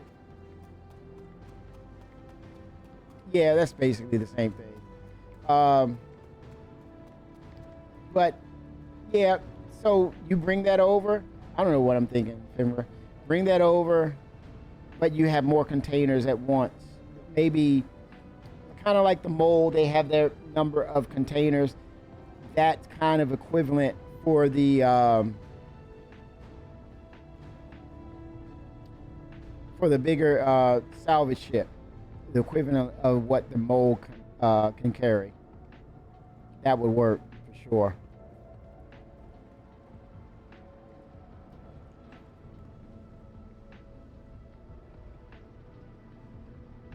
Yeah, but that would be a good piece. That would be something unique for that salvage ship. Really would.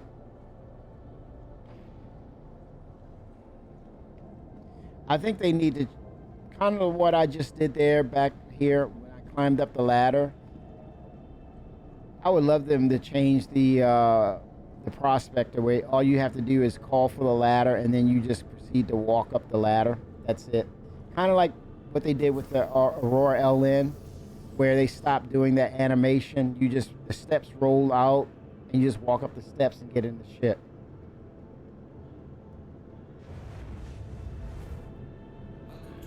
But you know what? That's the store all containers. Making it so that you can make bigger containers. So it's less space, but maybe 4 large ones, and you move them around and it's on the grid. It can hold the grid. And maybe you can have 4 on the grid and you can stack them up too high. You can double stack them vertically. So that's 4, and there'll be 8 super large ones. That would be nice. That would be nice. And have some sort of integration as let's say you can it spits out those 4, but there's integration in the system where it fills them up. And once they're full, then you go to sell them. Or you add them to maybe the Misk hull. I don't know. There's so many ways you can make this different than the current salvage ships we have.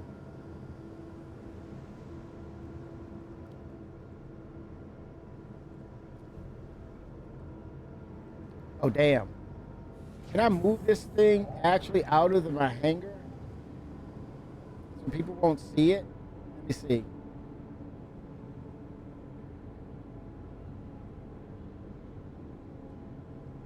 Don't want to blow up, but let's see.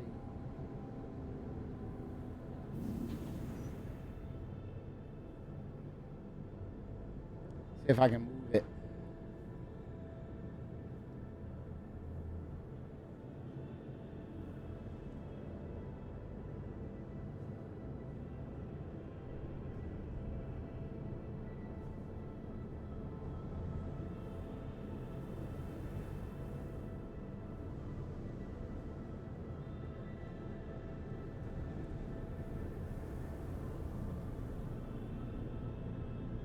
Looks like the engines are on.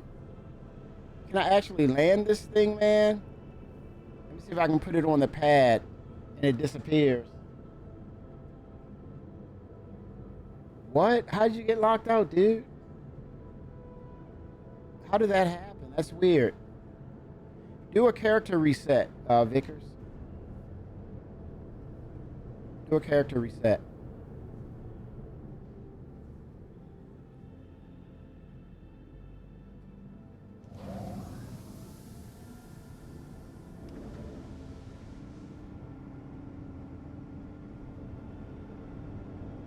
Oh shit, I'm stuck. Be back up. Did it disappear? Oh yes, I was able to move it to where it res. Oh, nice. Good job. The hanger bug. Wait a minute, what's going on? Did you do a character reset, Vickers? Do a character reset and see what happens.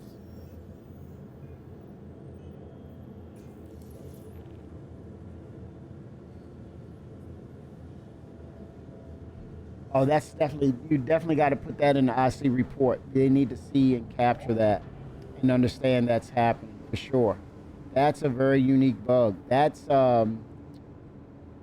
a high priority bug because it makes the game experience unplayable.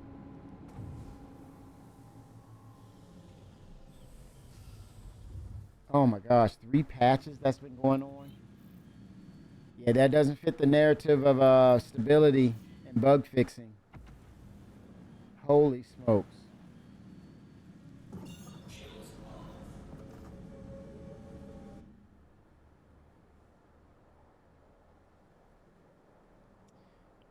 And I'm sure you tried the character reset. You're not answering, but I'm assuming that's like, yeah, I did it. Yep. It doesn't fit the hanger status. Oh man. And not even reinstalling the game. Reinstalling the game.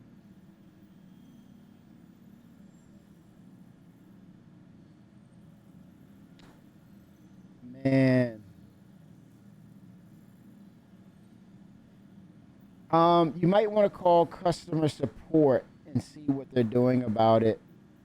I would do that. At least hear from them, you know, one-on-one, so it's not a thing of, yeah, we see it on a list or it's in a pile of other things and it's lost. Good gosh. But if that's into, well, so you're like, man, come on, patch next week. So you're saying if we get the new patch next week, then it clears everything up, correct? Timed out in my pilot seat on the hangar pad. How? Wait a minute. You said you timed out. What does that mean? You timed out. What happened? Was it a cause for the timing out to happen while you were in the pilot seat? Was it a minute? Was it 5 minutes?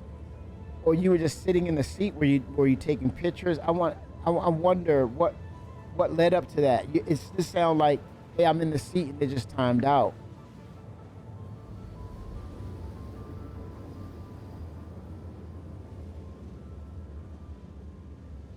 And when you say timed out, what does it mean exactly? Like the server crashed, or you were sitting in the seat, you got up and you were doing other things while you were in the seat of the hangar. Was that is that did that happen? Like, hey, I gotta attend to something. So you were sitting in the seat of your ship. You were on the hangar pad, and you got up and you went to do something else.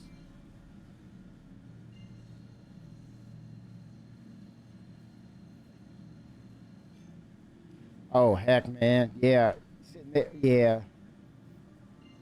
So did you walk away from the game? That's what it sounds like to me. I mean, why would you sit in this? I'm saying it. What led up to you sitting in your seat for 15 minutes, just in the hangar, just sitting in your pilot seat? You walk. Does it say you? Does it mean you walked away from the game? That's what I'm wondering. Did you walk away from the keyboard? You had to go do something?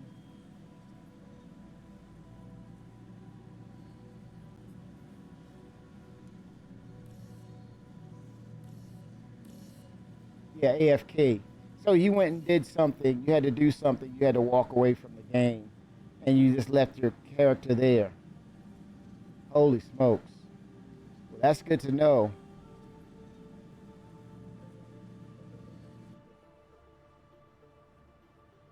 But that's something that's not accounted for. See, I just like, oh, you mean you had to stand up, you had to go do something, so you left everything unattended with the intentions of coming back, but it was more than 15 minutes, or it's 15 minutes, and then yeah,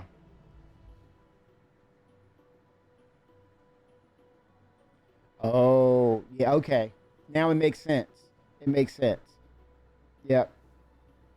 Holy smokes, I didn't know the game would do that, and neither did CIG. That's unique. Wow. So maybe there's an store that they need to place if that's like, say, you're 15 minutes, right? An auto store, and reset to wherever you land, and you're in that hab. You know. Oh, they know. Oh, you mean they know, like looking at algorithms, or they know that you told them, or they like, oh, that sucks for you. In other words, that they know. Is that what that means? You say, oh, they know, or they need to know.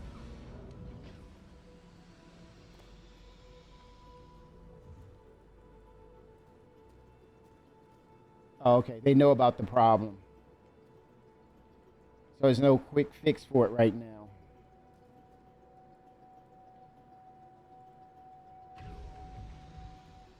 Wow, I didn't know that was a thing. Wow, holy smokes!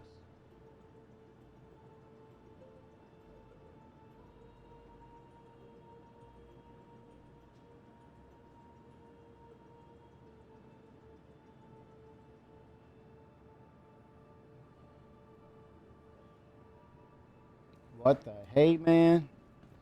Whew. Yeah. Well, thanks for sharing that, Vic. Um, yeah, yeah, whew, that's a rough one right there. To the ASOC vehicle retrieval system. Yeah, that's unplayable. That has to be fixed, though. No doubt about it. Your vehicle has been moved to our storage facility. Ouch. Please visit us again. I Goodbye. have no words, man. Oh, I have no words on that. Sorry that happened, dude.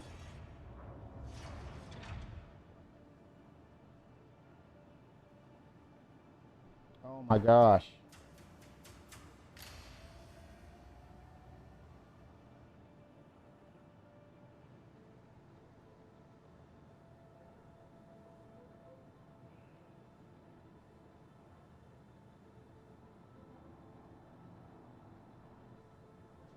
Good gosh.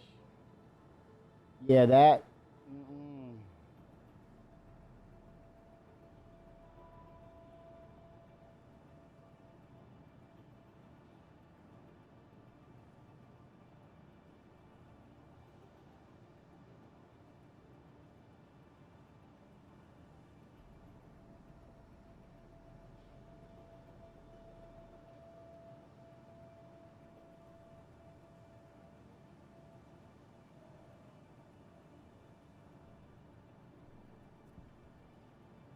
So do you get that loot back when the patch starts over again? Do you retain that through persistence,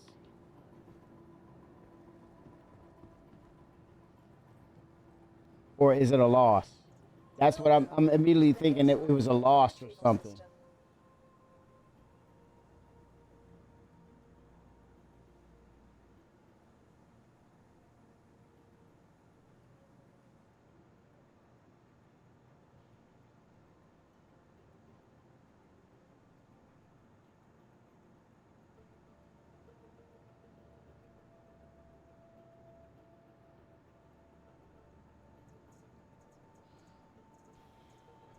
Yeah. So yeah, come on, new patch next week. I can see it coming next week. We might get an announcement for Inside Star Citizen in that regard too, and us being on patch watch. Your vehicle has been delivered.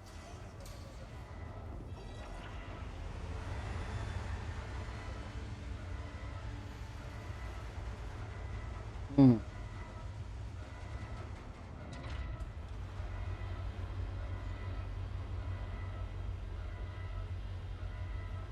Man, I can see you now coming in from an op mission. You're like, mm, getting up, turning that turning that stuff off, closing that ship, putting it down into the bay each and every time. You're like, oh, that is not gonna happen again at all. That's crazy, man.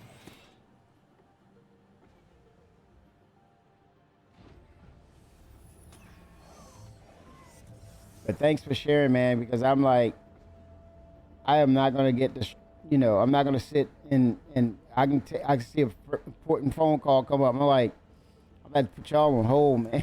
I'm like, I'm get my ass up out of that ship. It is not gonna. That resonates. I'm like, oh no, can't have that. And you're locked out. No, thank you.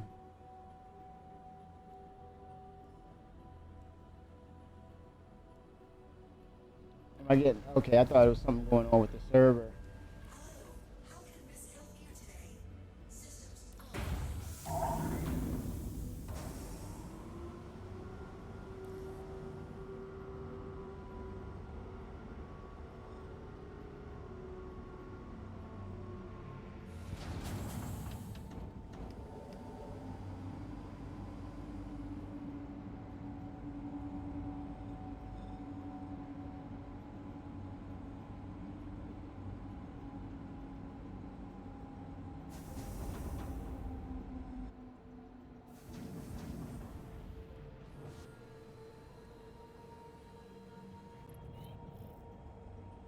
landing gear out.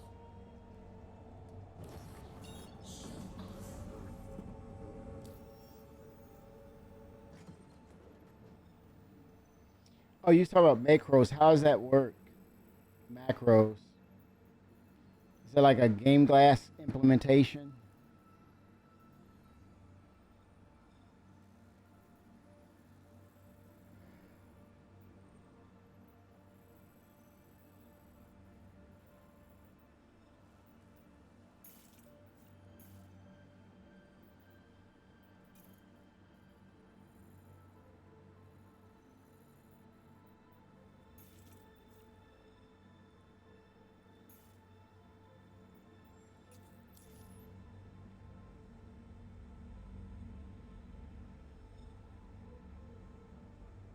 Oh, damn! It happened more than once.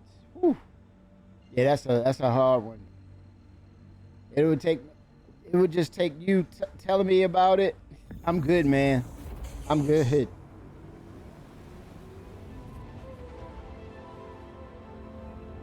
Good gosh, that's a rough bug, man.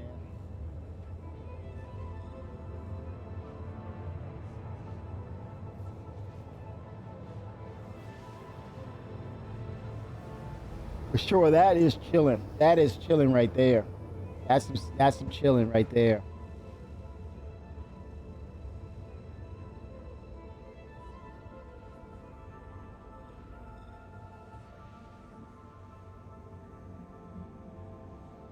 Yeah, they got to take that out of the game or script it where you're reset, you're in the location, you get out of that hab or that bed. But I think going forward, now that you mentioned that, we definitely need that aspect with base building, or let's say you're in your base. That should never happen in your base.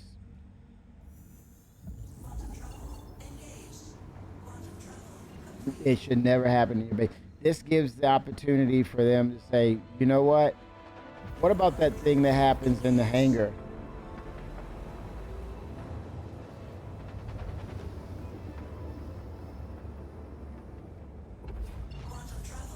Oh, it's nothing automated. I thought it was odd. So you actually have to press those buttons. Nav point dynamic. What is that?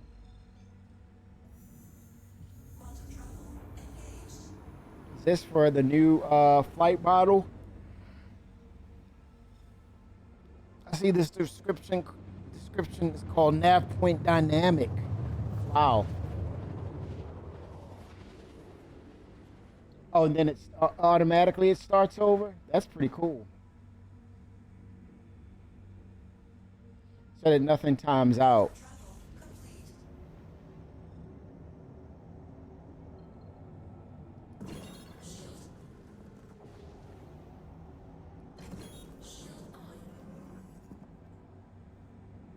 Wow, that's pretty cool.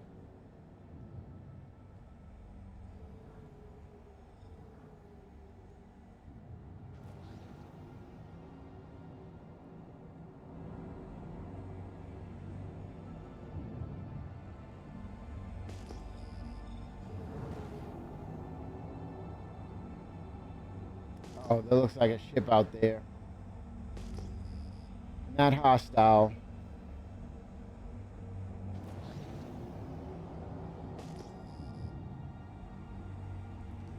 Fracturing mode on. Mining mode on.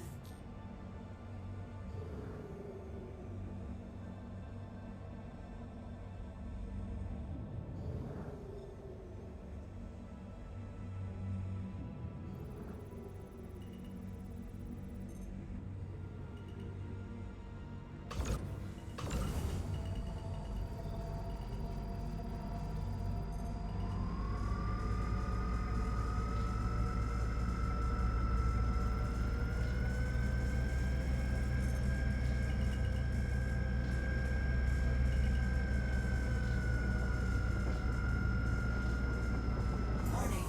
Power critical. Warning. Power critical. Warning. Power critical.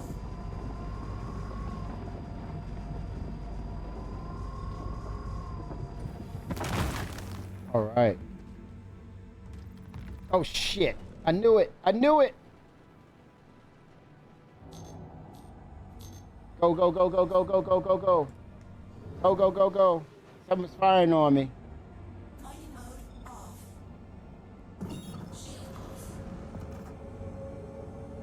off. Go go go go go go go.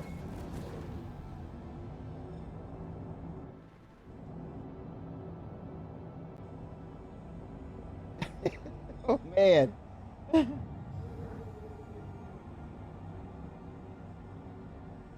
Oh, something was firing on me, man. I'm not having that. Not today.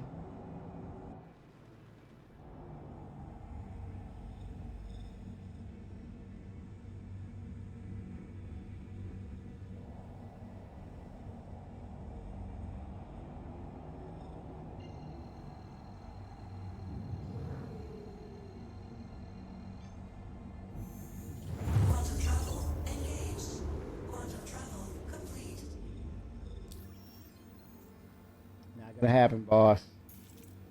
Not having it.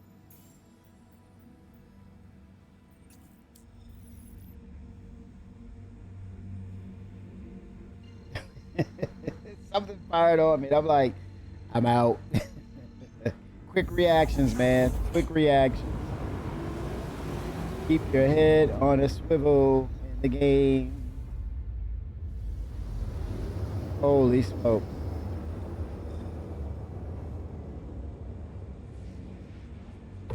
Quantum travel complete.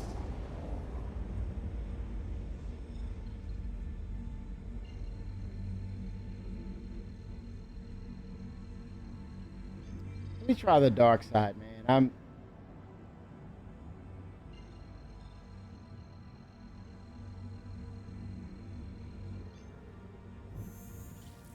Quantum travel engaged.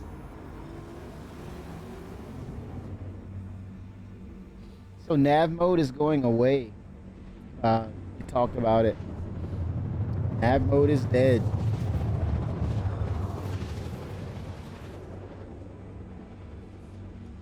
Shields on. Quantum travel complete.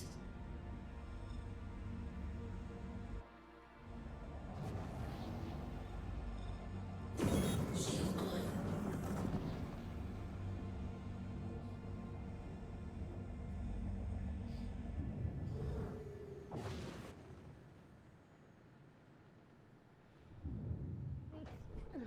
Excuse me.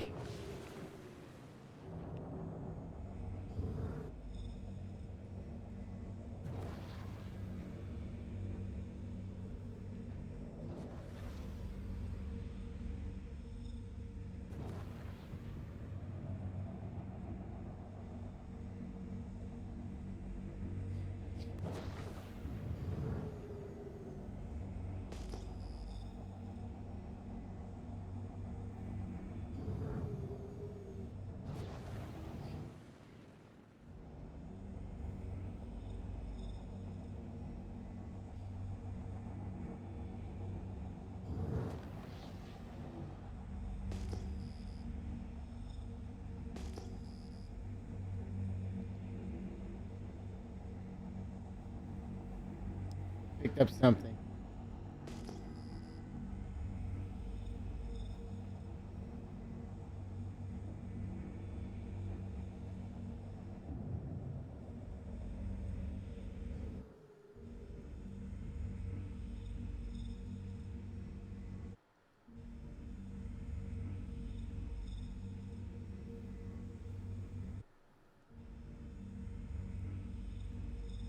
Systems off. Oh, how can Miss healthier today? Systems on.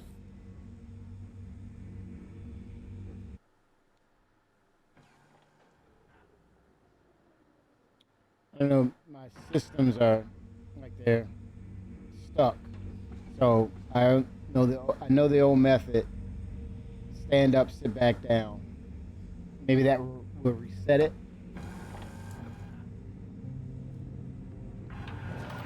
And it did.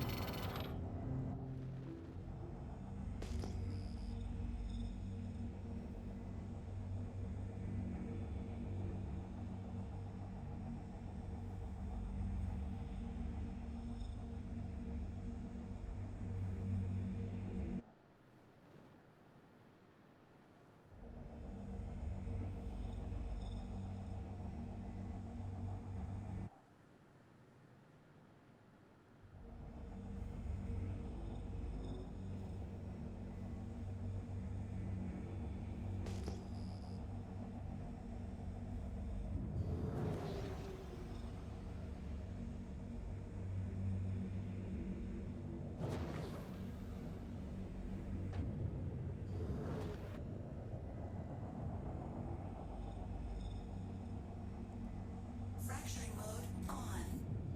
Got some obsidian. Mode on. Obsidian is an igneous rock. Comes straight from magma. It has a consistency like a thick glass, but it's pure black. You'll know it by being pure black that it has a green sheen to it. That's when you know you have pure obsidian. Let me fact check myself. That's what I remember from Earth Science.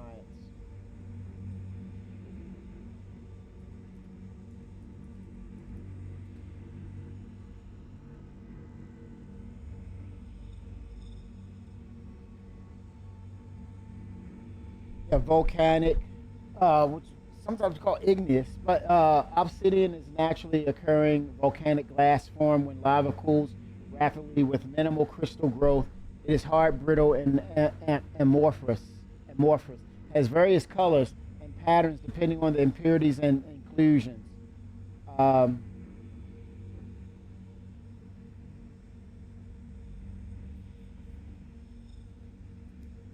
it is an igneous rock, as I stated.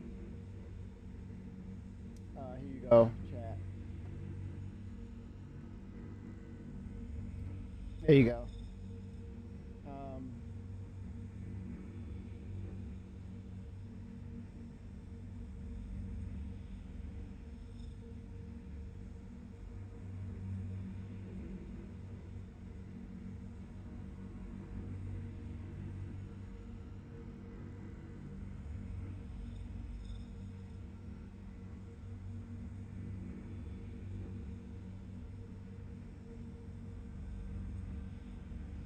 in the past, it was used to manufacture cutting and piercing tools, and it has been used experimentally as surgical scalpel blades.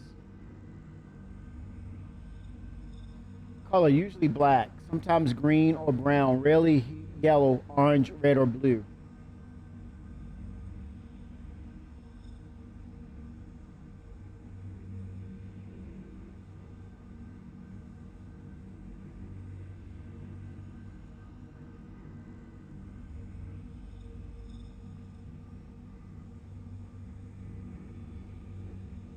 Probably where early man started using them as weapons. Started seeing the use for spears, blades, tips of blades. Fracturing mode on. You know, Mining mode on. Mining mode cutting, off. sharp. When it breaks, it's brittle. It's brittle when it breaks, and it has leaves sharp edges.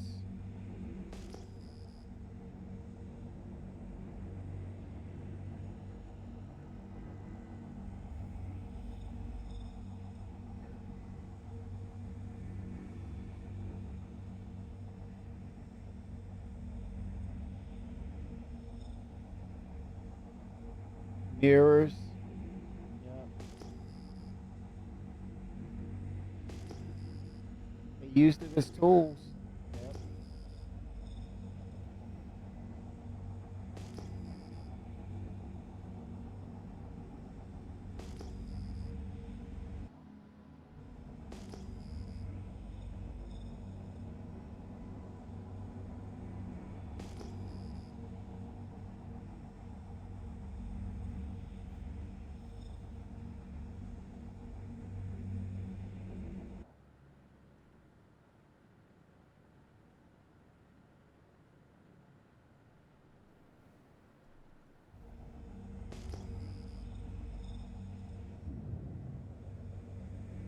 And here we go.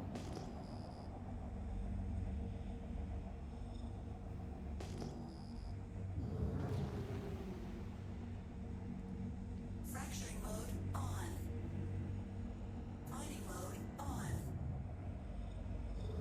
Got some quartzite out here.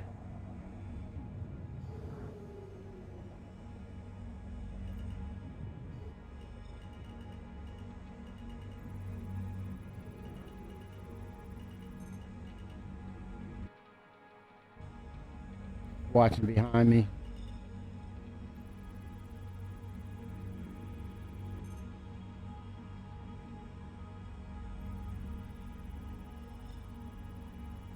Know how I value rocks here.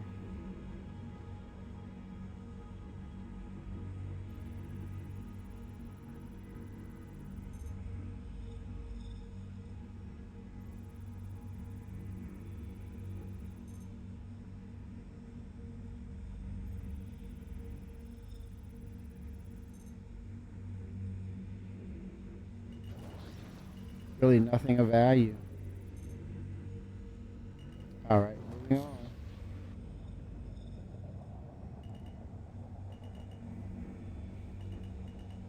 Mining mode off.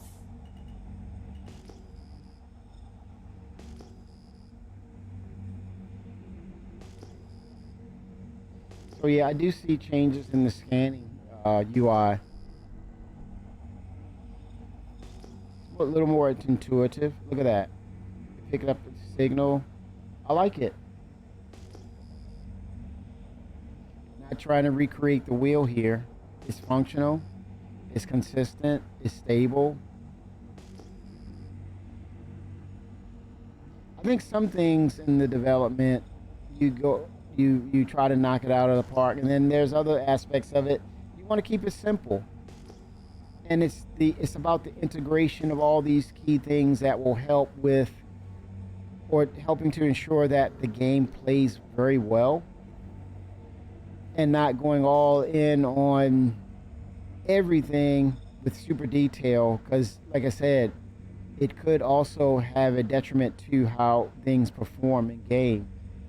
I think there's a balance, a fine line balance of what do you deem as necessary in regards of making sure it's complex and full of layers, as opposed to something that we use it's intuitive like radar, and keeping it basic so that it doesn't cause functions within the engine.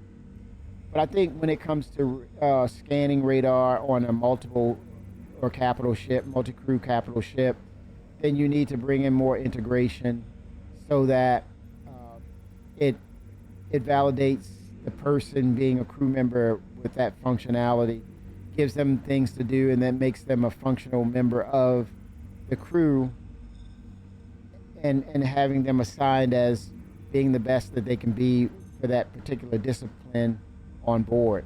So, yeah. Oh, Quantanium.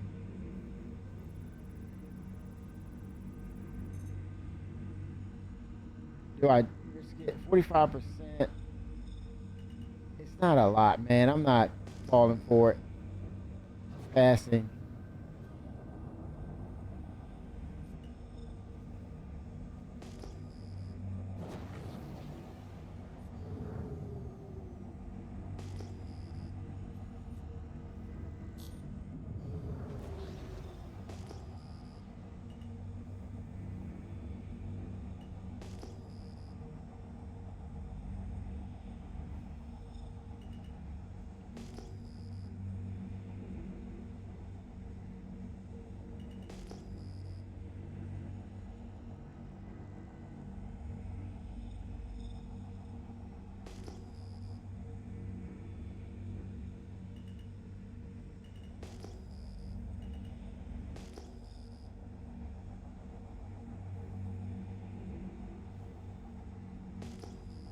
And the other question is, can you utilize radar while you have a function enabled? Like, for example, what you're seeing here. Can I also have scanning on so I can see that as well? Or would that be a problem with the engine? I wonder. Or just have a function that says passive radar or scanning. So it's intermittent, right? Lets me know that something's out there, but I have this functionality going for the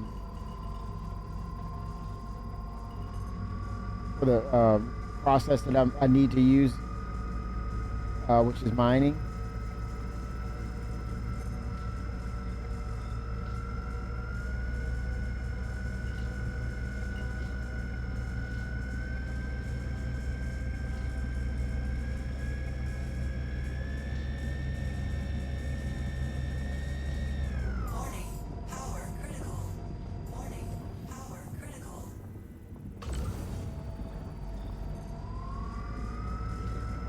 Warning, power critical.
I might have to integrate that module, utilize it.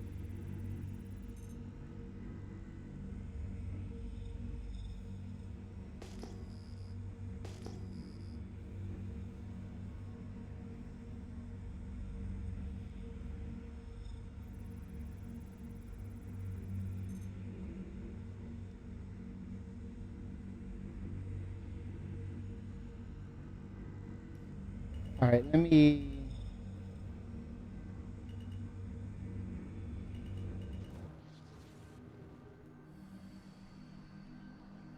Utilize. Landing successful.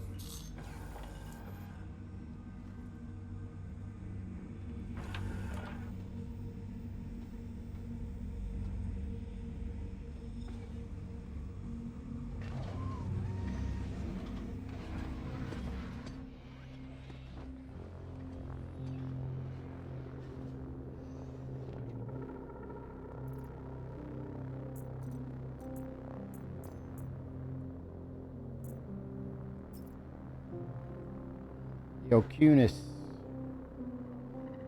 The Ocunis. Let's go. Let's make it happen, Captain. At 54%. Let's go with some axial scatter.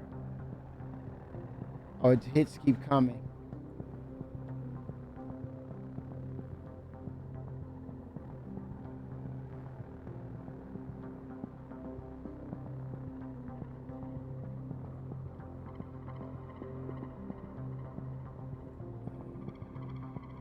Okay, what happened there?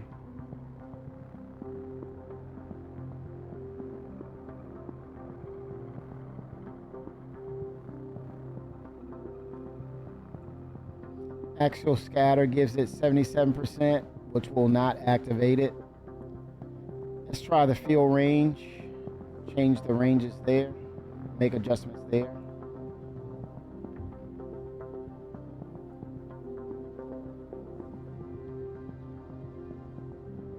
%.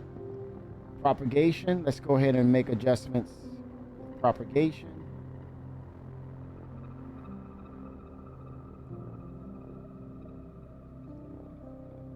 We're at 90%.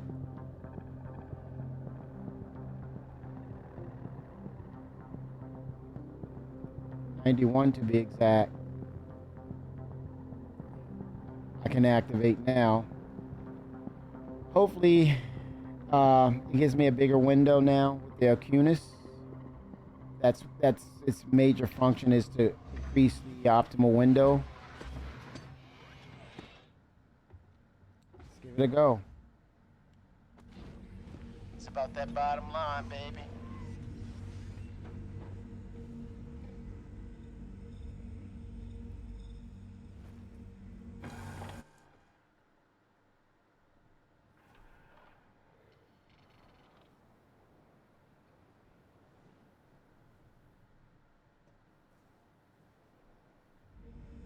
Look at that window now. A little better. It is. Truly it is. It was a sliver. But it may revert because once I go ahead and activate, yeah, it went back to a sliver. Sliver.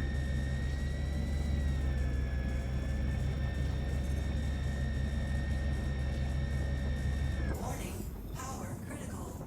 Warning, power critical. Warning, power critical.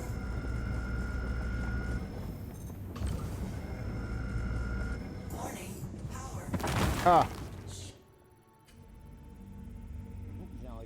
extraction mode. Shoot. Oh boy. Okay, what are we working with here? 16% gold.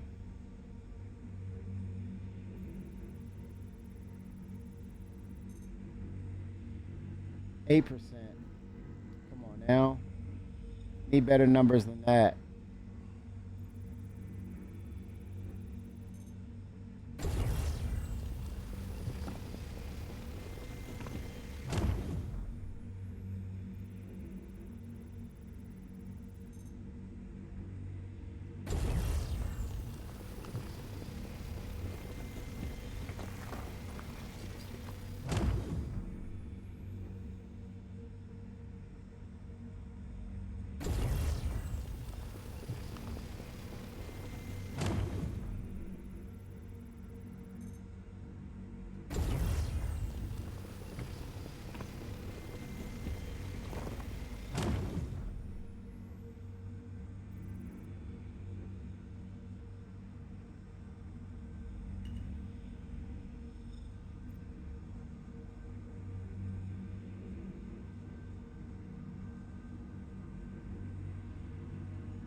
I have to disintegrate Fracturing mode. this inert material. Get it out of there. Oh shit! Critical. Attack. I need my Acunis. There it is. It's on the ground. It's probably damaged now. Looks like it.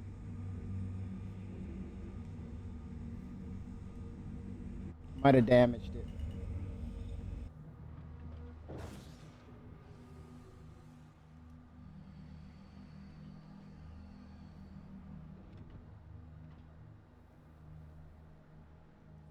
Launch sequence complete.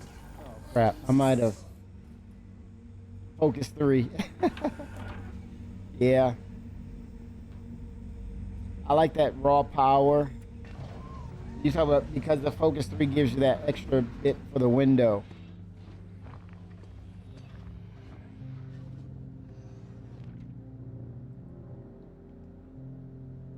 I might have damaged it.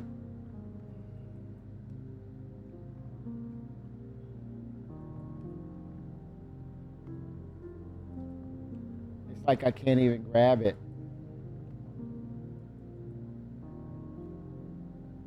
Is that a sign that it's damaged?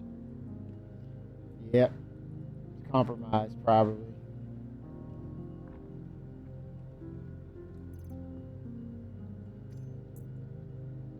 Let's see.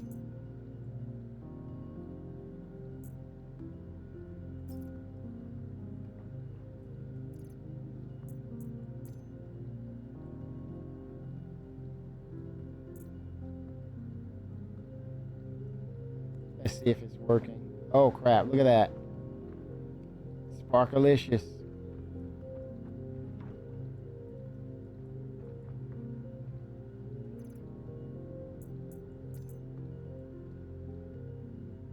Compromised.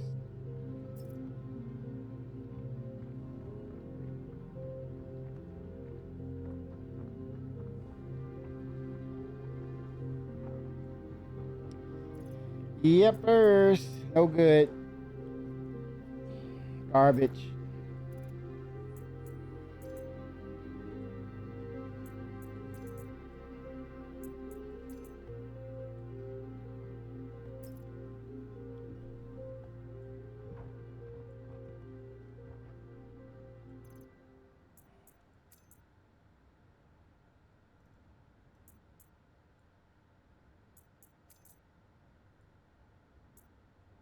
Like you can't get rid of it.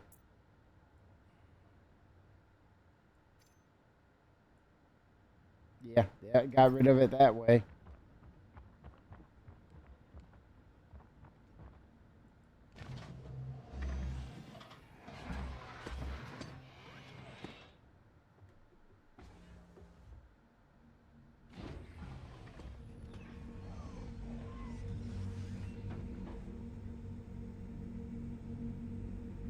Nice. Well, I think it's, again, the beauty of the game that is what they're trying to get towards 1.0 Star Citizen.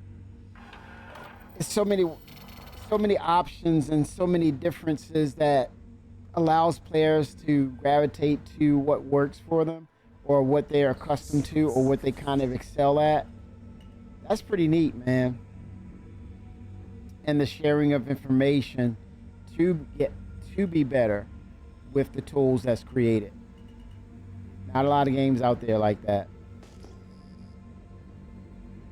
But it is not a moment for CIG to relax saying, hey, we're good, it's good enough. No, standard is the standard.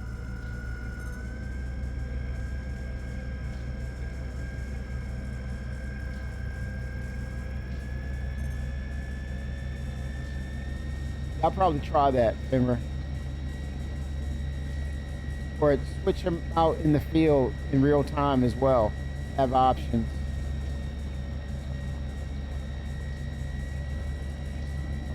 Warning. Power critical. Warning. Power critical.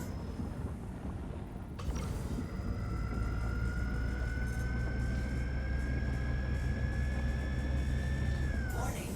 Power critical.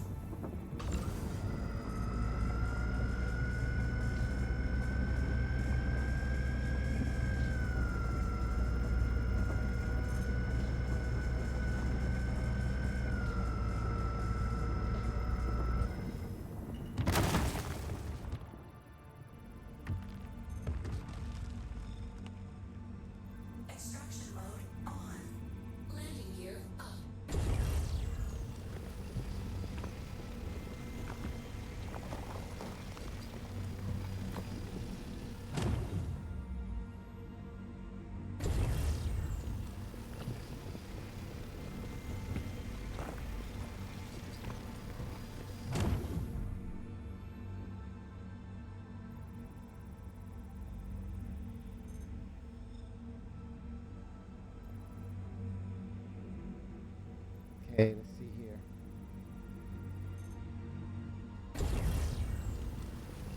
Full house. Warning. Storage full. Fracturing mode on.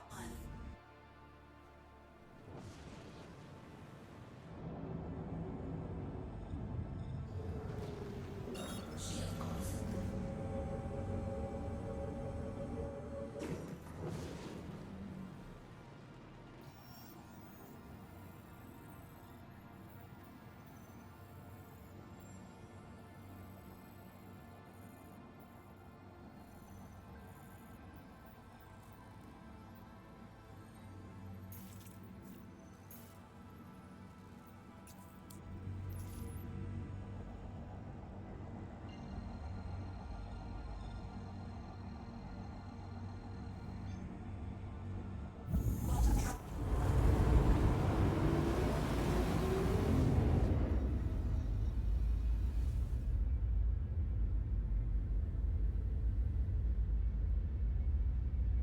Right.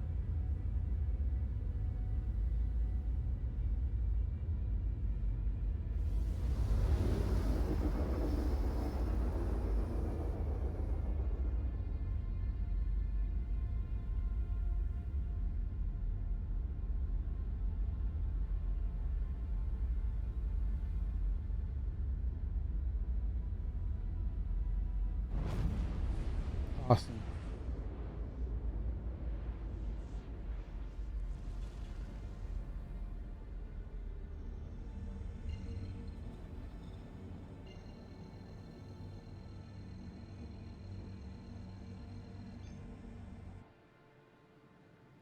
Making that approach.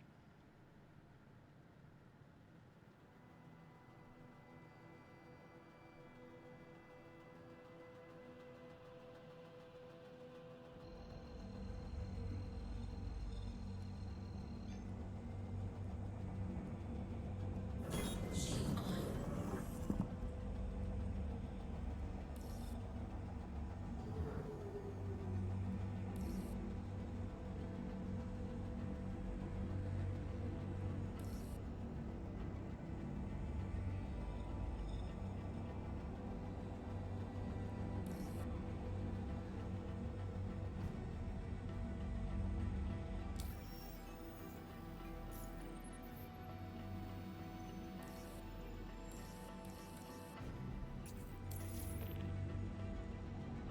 All right.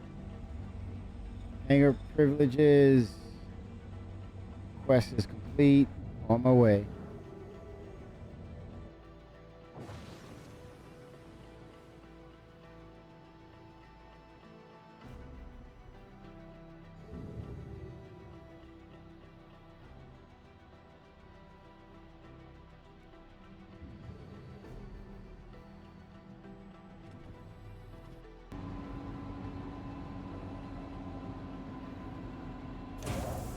Successful. Systems off.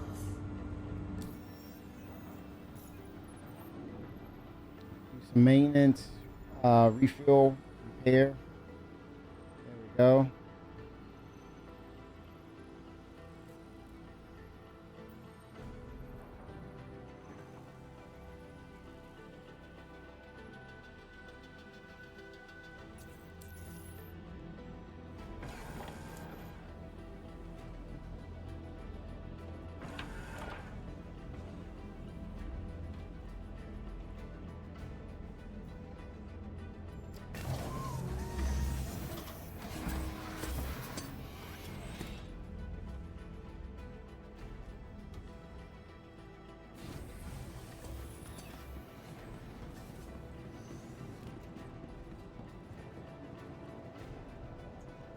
Welcome to the ACE. Please visit us again. Oh god. Welcome to the ASOP Vehicle Retrieval System. Your vehicle has been moved to please visit us again.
All right.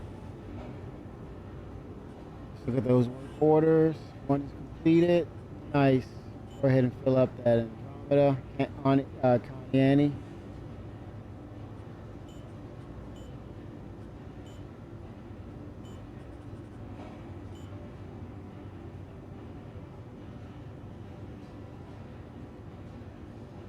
Nice. Getting that quota. Working on that quota. It's about that bottom line, baby.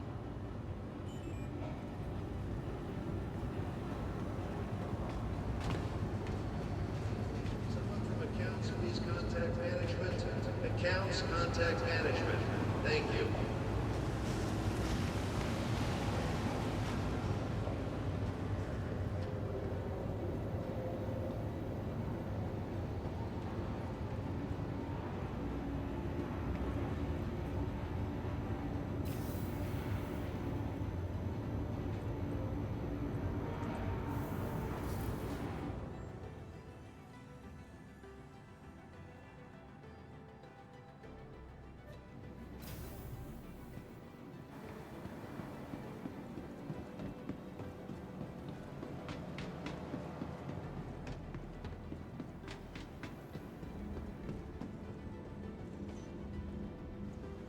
Welcome to the ASOP Vehicle Retrieval System.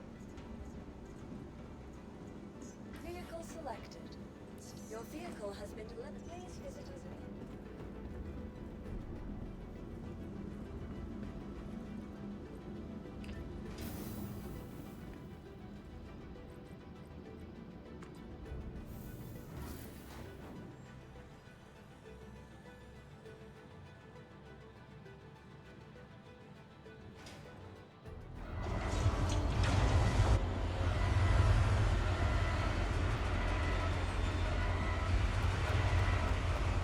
All that racket out here.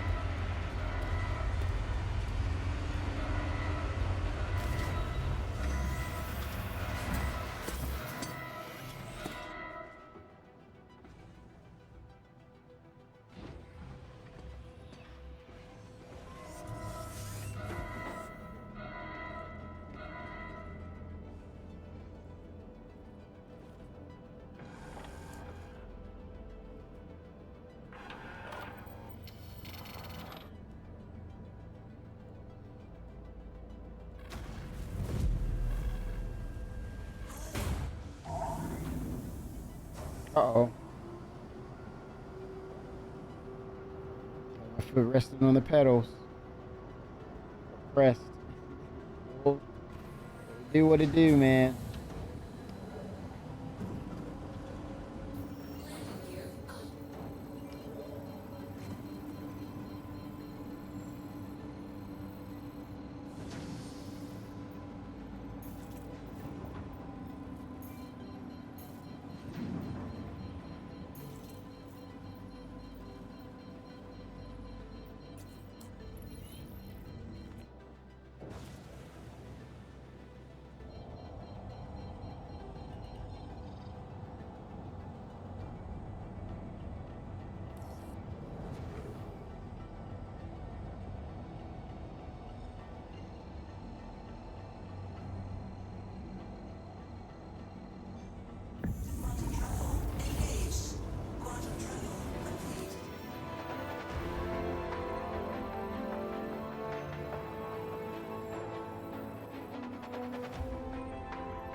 Right.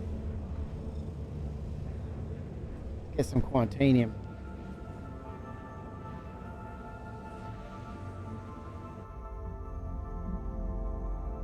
Yeah, I noticed there's hitching though. Quantum travel complete. And it shouldn't be at all.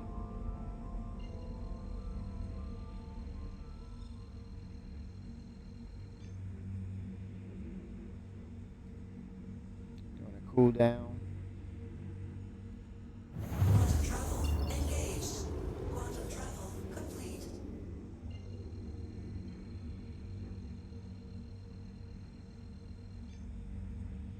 Quantum travel engaged.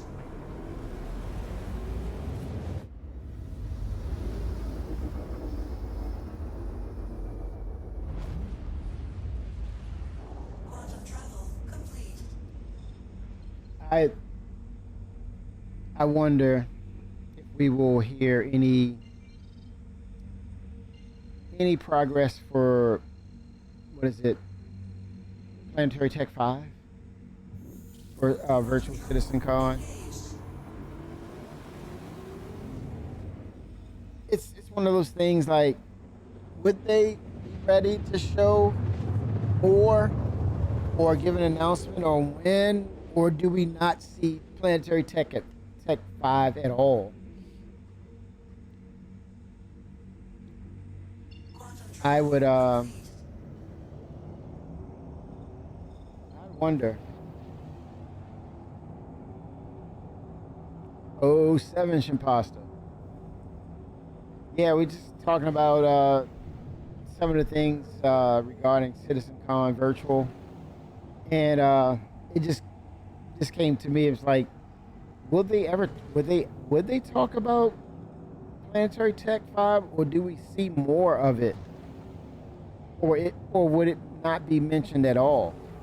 I don't know, man. It's kind of like, let's say if it's not mentioned at all, and it's like, wow, okay, I was expecting to hear something about that, as opposed to, hey, this is what's going on with it now. Right? So slowly it kind of leads me to think they're working on it, but that means also, no, we're not going to talk about it. Is that what that means? It's like we're working. Well, it's like you have to give some indication that it's being worked on. So in order for that to come up as a conversation or assumption, well, that's the assumption, but for a conversation piece, they'll show more of it, and that's just to say, hey, this is how it's progressed, as opposed to, hey, we're going to release this early next year, or you're going to see it on Tech Preview for first quarter, second quarter next year. But here's an update on where it is now. I would be cool with that. You hope not that it not get mentioned, or you hope not that they release it early. Fracturing mode on. Mining mode on. Perk 807.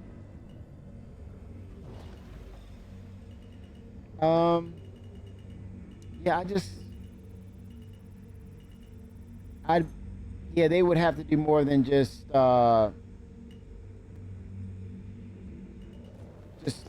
talk about it. You wouldn't. I'd rather them not even mention it if they're just going to talk about it. But to show more progress, Vulcan. Oh, that's a good one. Yeah, Vulcan has been a minute, hasn't it? My gosh, man, that's wow. Yeah, I mean, it's like what.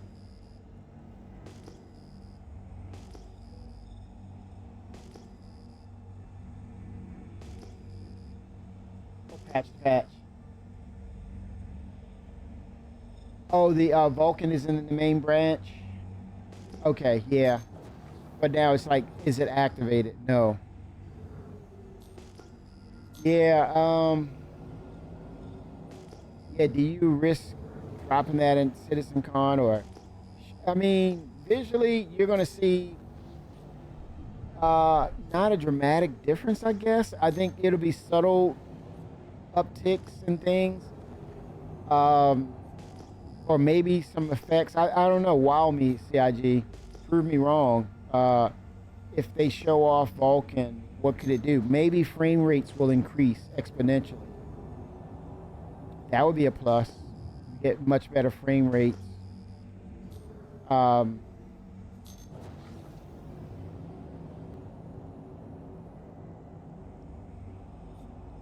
Maybe better response from NPCs through Vulcan. I don't know. By allocating cores to different functions, certain functions, right? Because now they're able to really branch data to multiple cores, or organize the cores where they are working more efficiently. So you see that the uptick is, hey man, the frame rates are off the charts here, right?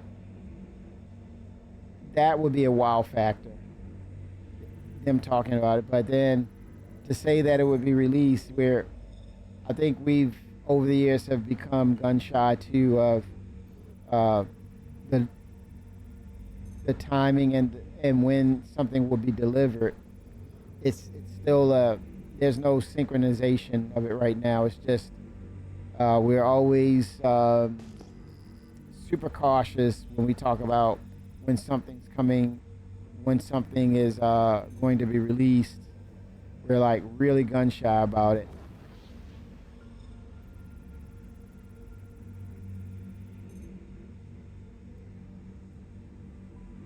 I would just hope at some point it will be beyond that. But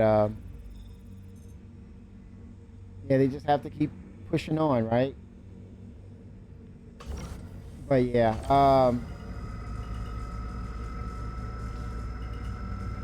I think the best philosophy or the best approach for CitizenCon would be looking at the features that are tangible or close to being released. I think there'll be a consensus, which should be, I'm thinking it'll be a consensus of people who are good with that, because then we can say the next 3 to 4 quarters going forward, we'll see those features drop. And to see it not as a demo, but more of a, hey, that looks really polished, close to finish. That goes well with a CitizenCon. Features that are in reach, tangible, or showing considerable progress from what they talked about. And it's more towards 1.0.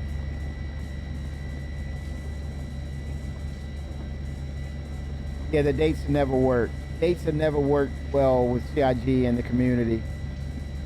But there's one date that has to be a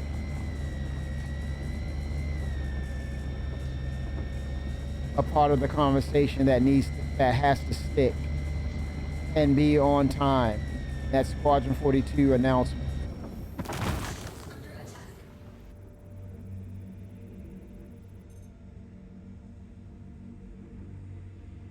Well, that's the thing. Well, you have this lull, you have this period of, no communication, and you can only wonder that there is possibly new tech that they're working on that's going to really help alleviate a lot of issues, or the revamping of the engine itself, a considerable restructuring of the architecture as we know it. I think that would be a surprise. That would be a very welcome surprise. That Starholder meeting. What is that? I never heard of the Starholder meeting.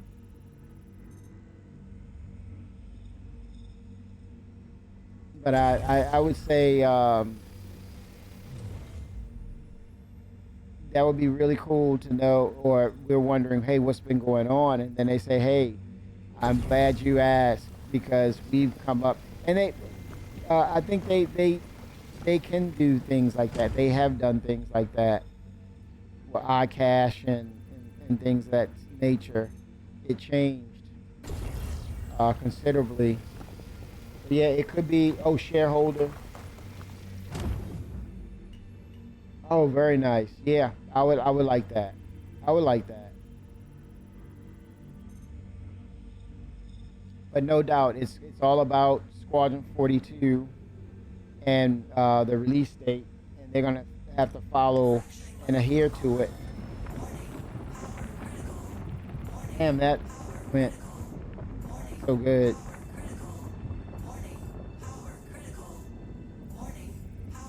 Oh, that's done.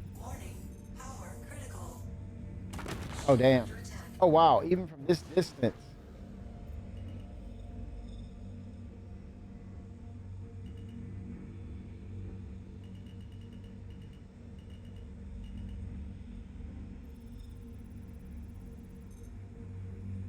Oh, crap. I crapped that up badly.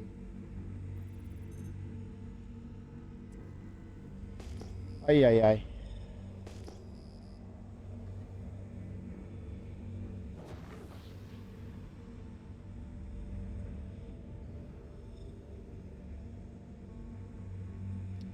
Yeah, that would be. I think that's a place for Benoit. I think actually that lines up. Imagining what it would look like with Benoit giving his update. I'm sure he's going to be supplanted somewhere on CitizenCon about the engine, and that's right up his alley. It falls right in line with Benoit. So it's whatever with that, man. I think for the fact that he's been really quiet, that's a good thing because he's always on the case. And if anyone is going to figure out the spaghetti code, it's going to be a Benoit Beausejour. And to know we haven't heard any updates from him, that tells me he's been working on something that will substantially change and make the engine better. I really do believe that. He's that dude, man. He's that dude.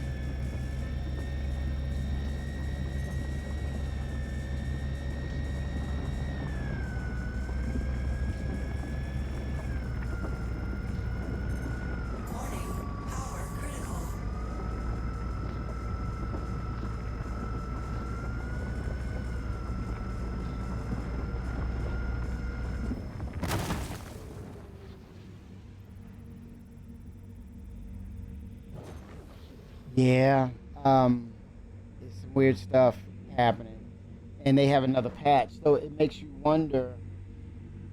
That new patch will have those bugs as well. Because I think it's so far into the game. Are they really aware of it, or is it a thing of it's the patch after this next one, 4.21? Will it be addressed? Because if it was something simple, would it not come over as a hot fix? I would think, because they've been hot fixing things for simple things that get fixed immediately. But this, I wonder if this is something, or could it have been a number of branches with that bug in it? And the case of devs will have branches that will have old stuff in it, which has those old bugs, or is this just the system reacting and it's reacting to something new that's a problem, and its old knee-jerk reaction is to act the same way with the previous bug? I remember them mentioning that happens as well. That it's not so much as the old bug not being fixed, but it's just the new wrinkle that's being introduced with them cleaning things up, and the system can only but do that same old bug thing. I remember them saying that. Warning, storage full. Fracturing mode on.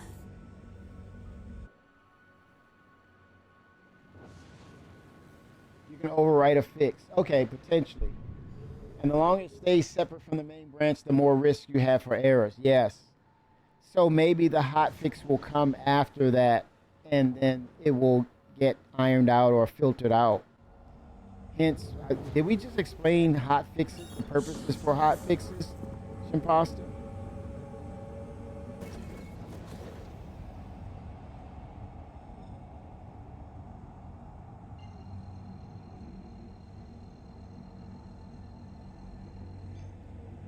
Quantum travel engaged. Quantum travel complete. Interesting.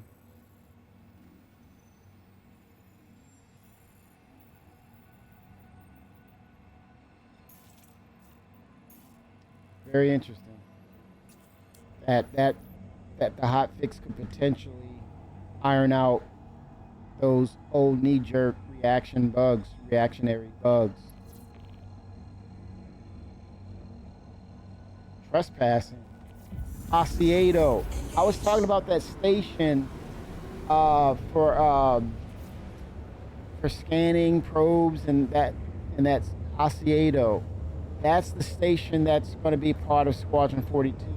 We were talking about it last night, and it's like it begins with an A. It begins with A, and I saw that name Osiedo. That's it. That the new scanning tech or some sort of scanning update will be a part of maybe multi-crew ships, to some degree single-seated ships, but definitely capital multi-crew ships. Maybe something from the Osiedo station for scanning, right? You're writing a book, you decide chapter 2 needs more work, so you make a copy and start making changes. Well, at some point you have to use a different tool to show you the differences with the original chapter 2 and the modified one. Oh, yes. It's almost like an overlay.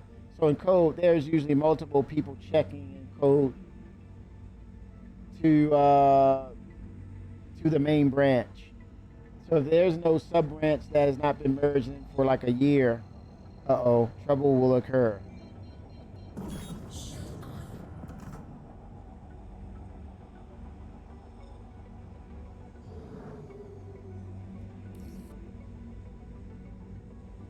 Wow. Yeah. Yep. So you need better tools to flag it. Those minute alternate changes. And it could just be a piece of code, a small minute piece that changes a lot of things.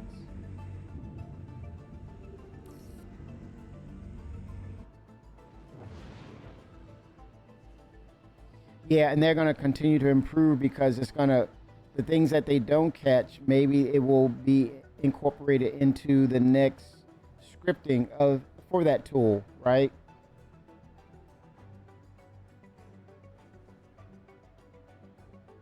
Yeah, that's why they need that issue council is so important, because if it's a feature that relates to what that dev is working on, then he needs to go back to that core piece that he developed on and really go through with a fine-tooth comb after implementing the tool, scrubbing it, and then going back over a fine-tooth comb with his lead to see, okay, where did it go south here?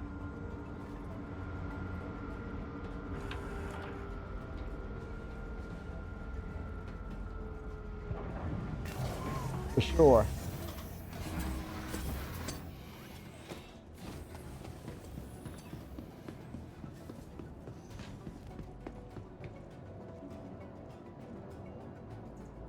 Welcome to the ASOP Vehicle Retrieval System. Yeah, I think the dev and their team lead need to go over it together, troubleshoot it, QA/QC, enhance QA/QC process, right? I think that's a surefire way. And so as they're developing and the lead is saying, hey, we want to make sure the code says this, or you look at it, they're looking at it not just from the eye of the one developer, but multiple eyes. They're with his team lead, his or her team lead, and they're looking at it and they're saying, oh, look at this. So you have a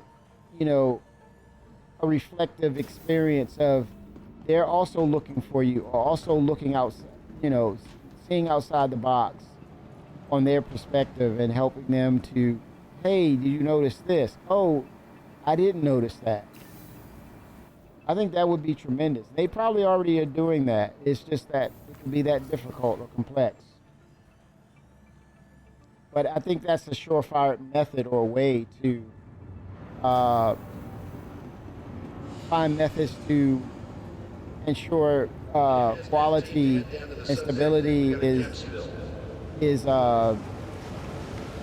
implemented, especially when we have, you know, weird bugs like that, and where the expectation is, hey, we told the community we're focused on bug fixing and stability. Here we are, not refining our processes in the house, where we keep repeating this over and over. So we're destroying we're undermining the confidence and trust. And it's not an intentional thing. It's just the results look that way, right? And that's something they have to get away from. Always explaining themselves.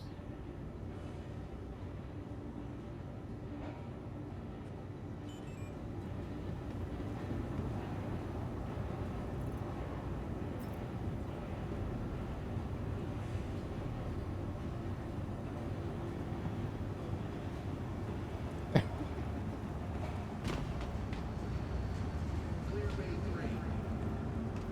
Oh, this is why merging 4.2 into the main branch, it might be a painful thing. But sooner than later. Got right, next week they need to go ahead, because that means a hot fix is always a thing that should come. I think that should just be procedure, standard procedure. Drop it to live, and then prepare for the hot fix immediately. I think that's a method that is should be standardized, in my opinion.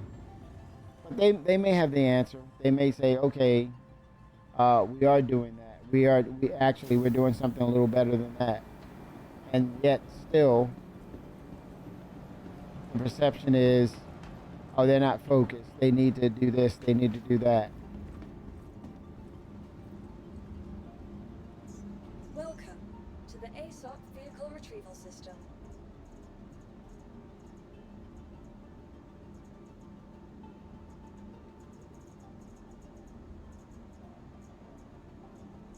Your vehicle has been placed.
Um,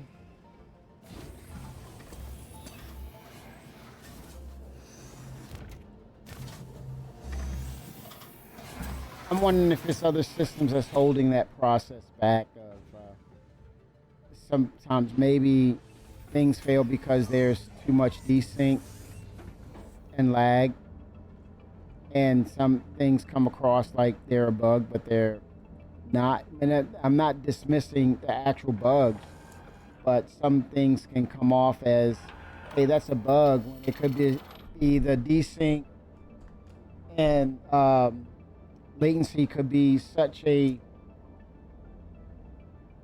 potent negative factor in the process, in the existing process, that it comes off as a bug.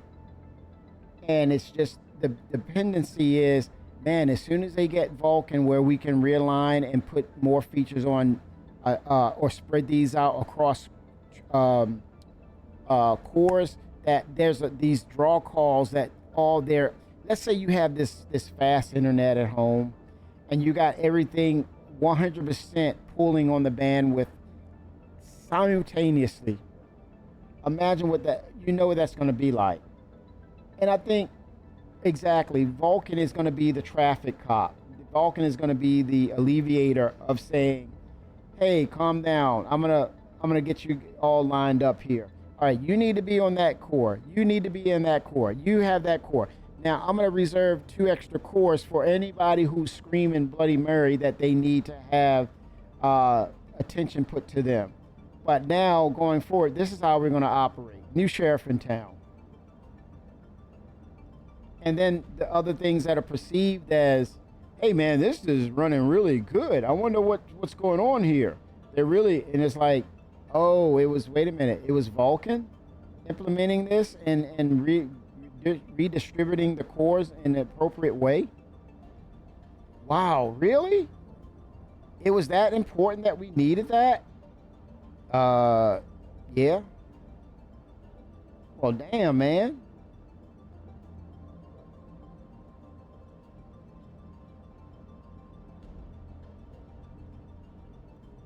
More of a balance.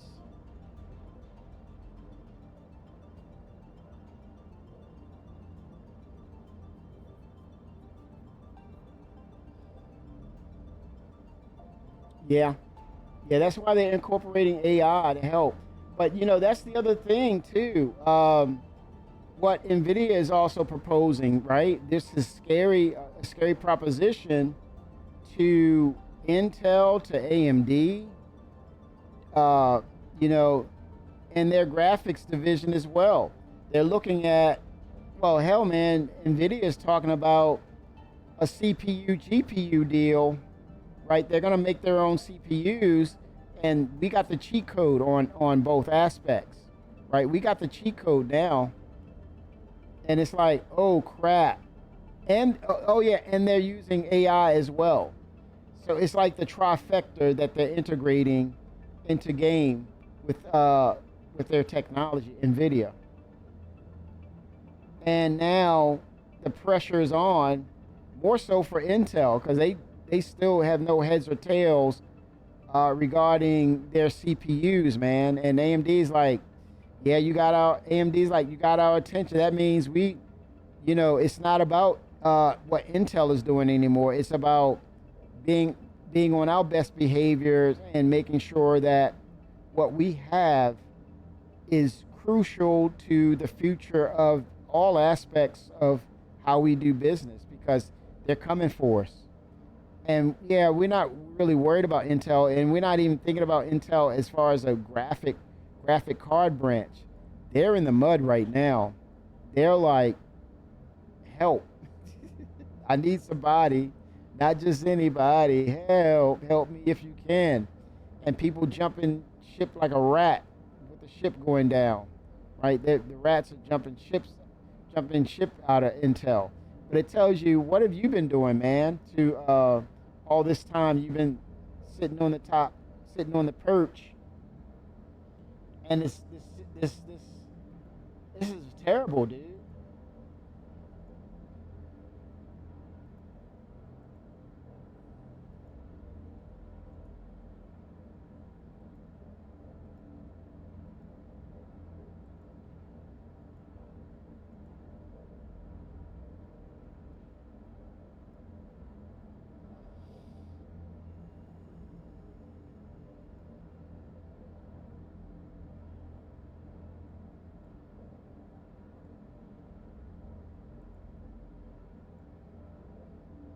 trying to make some adjustments here.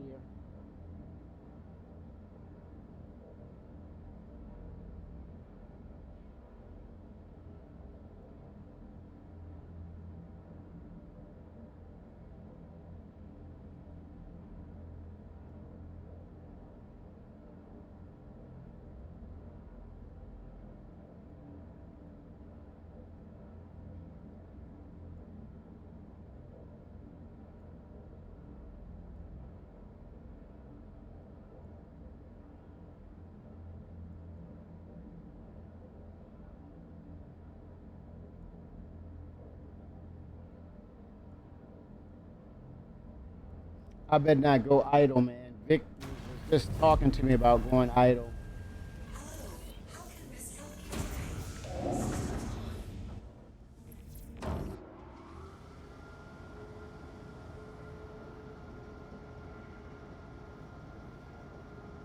Yeah, so I say in the next 5 years, NVIDIA should be fully online with what they're doing in regards to GPU, CPU integration.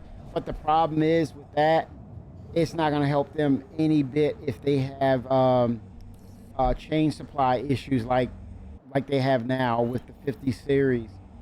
That cannot happen because you can go places. Yeah, there's supply chain issues, but not as bad as it with other companies. You know, with Intel and AMD with their new chips, but is nowhere near as bad as what NVIDIA that crap show what they've been pulling with these 50 series cards. That was a shit show, man. And to say that, oh, we're gonna also get involved into bringing you CPUs as well, people are like cringing, like, oh my gosh, and what if it gets good? And then what about what's gonna happen with the supply chain? Because they're inept at, and then you have the people that go in and scalp it and all that crap. I'm like, we don't need that, man. That's cringe.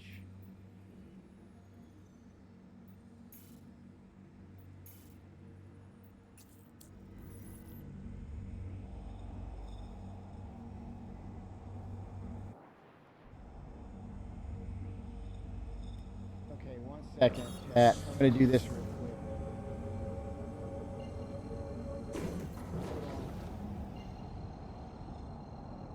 Hold on.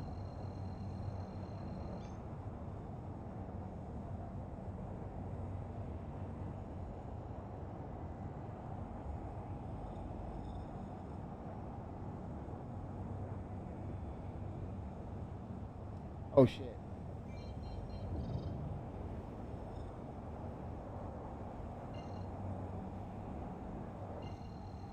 Hold on.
So what info do you have about this new time-limited mission set in 421?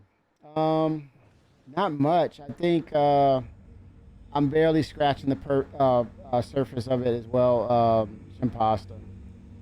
I got to gather more information. I'm waiting for an ISC on it so we can kind of get just the kind of the prerequisites of what you need to do.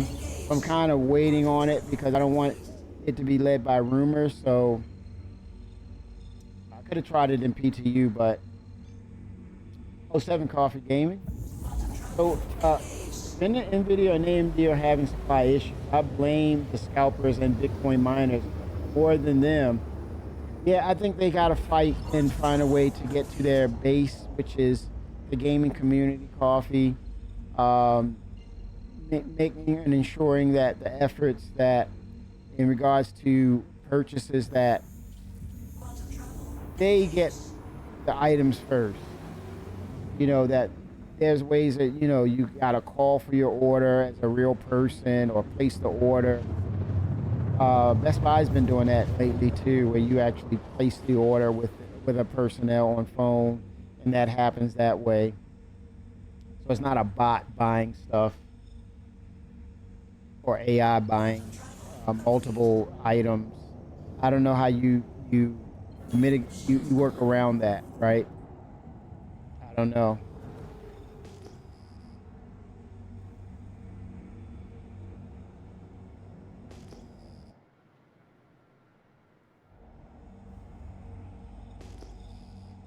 Not sure. I guess the best way to curtail that is to have the supplies, saturate it, where just create the item and just give yourself as a company the time band to actually produce the product, and when it hits the market, it's super saturated, and scalpers can buy all the hell they want. And we just need to burn them one good damn time, where they go and try to scalp, and the supplies just keep coming. They'll back the hell up. I would, please let that happen, Lord. Please let it happen. Please let that happen. I will applaud them for saturating the market with supplies, and they go and be stuck on stupid and just keep buying it, and then they look around and says, sell. It's like, yeah, gotcha.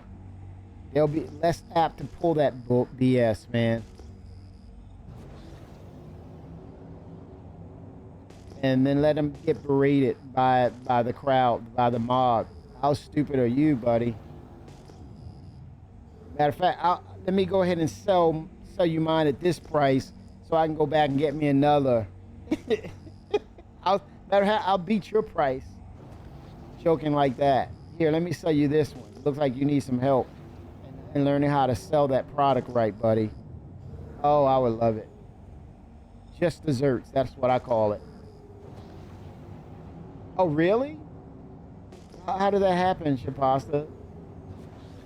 It was the market had enough supplies? Yes, thank you. There you go, people. Learn from Nintendo. Great company. Great company. Fracturing mode on. Mining mode on.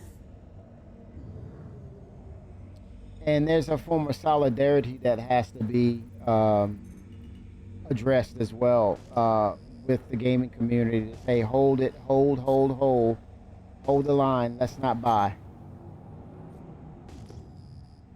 Oh yeah. When are they gonna go with at least 1080p or at least 2K at some point? I think they will at some point. But I tell you, those Zelda games are legendary. Super Mario is never going anywhere. That's the staple for that franchise or that IP that is Nintendo. And Mega Man. And Metroid. Hello, Metroid. Metroid was epic back in the day.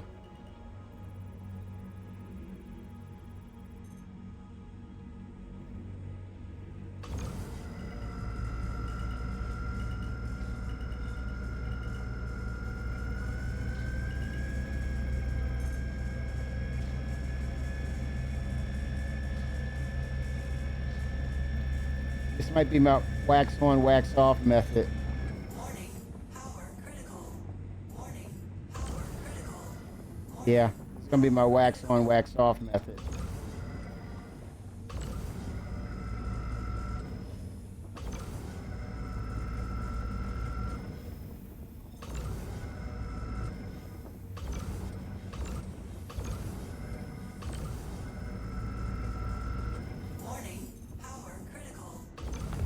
Oh shit. Oh damn. I had to look at my cargo bags. That was different.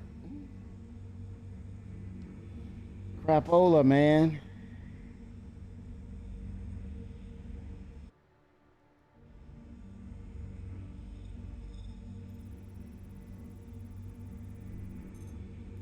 Nope, I corundum. No, thank you. Extraction mode on.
Fracturing mode on.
Oh crap.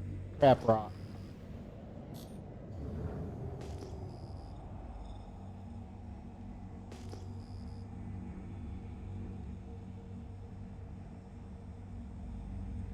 Mining mode off.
No target. No target.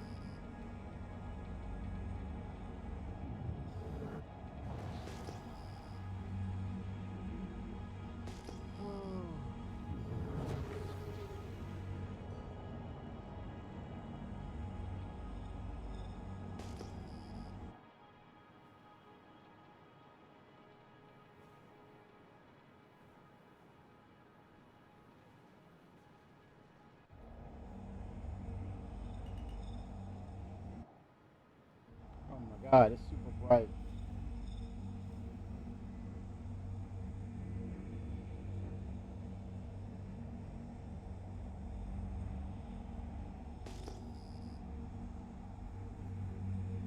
Blinding.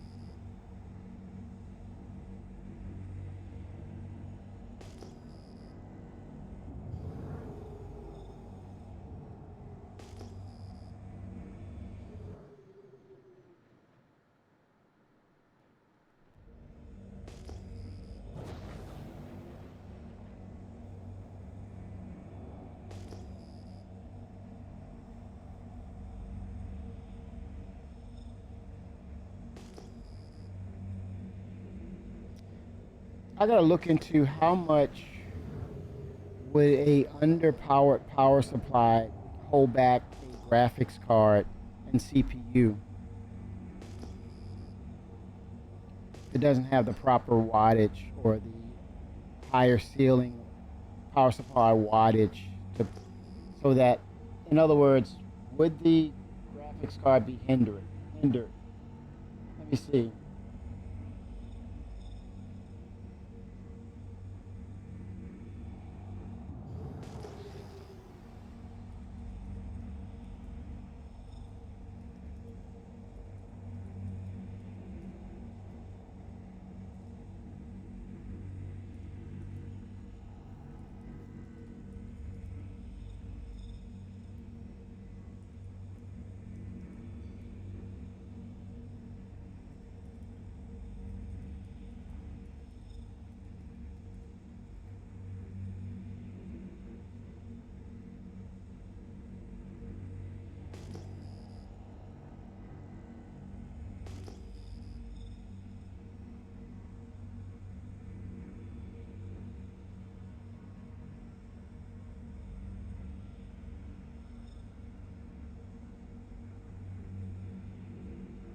Yeah, it's true. There's an article here, chat. It's a fact. Facts.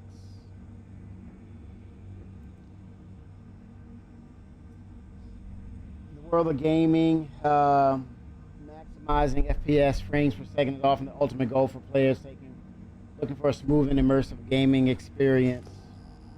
While many factors contribute to FPS, such as graphics card capabilities and processor speed, one often overlooked component is the power supply unit. Can a power supply actually lower FPS?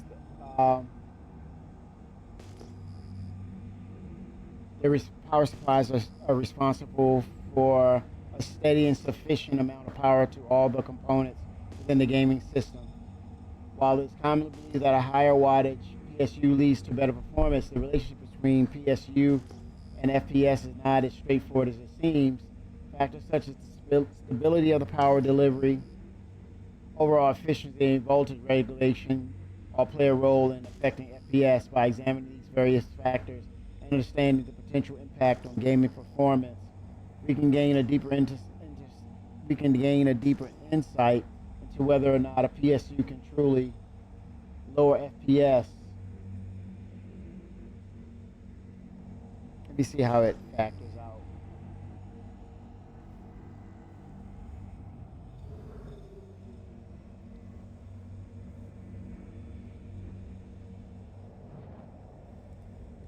Fracturing mode on. Mining mode on.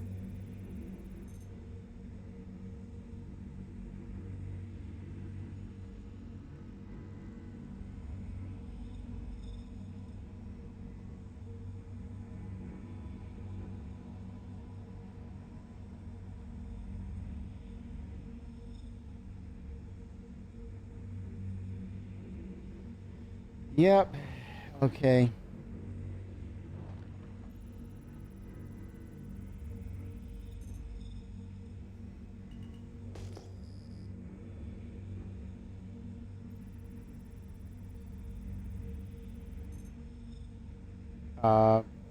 These are junk rocks so far.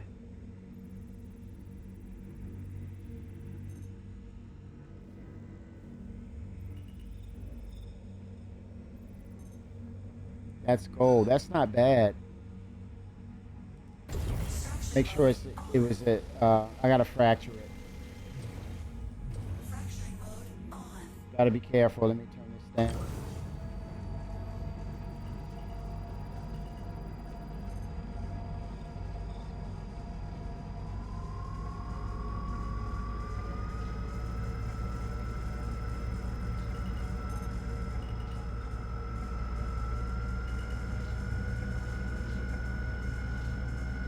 %. About half of it is gold.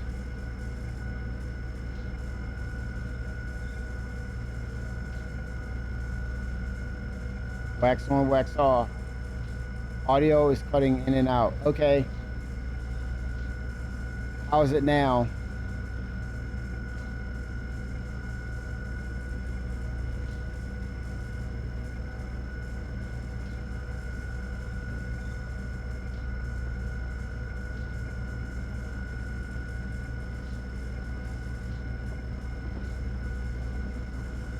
Oh, 07. Warning. Power critical.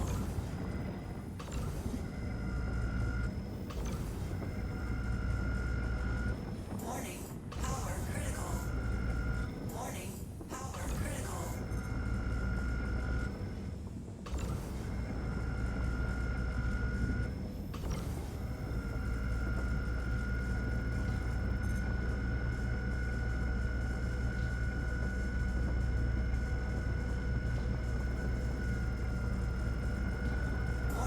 Power critical.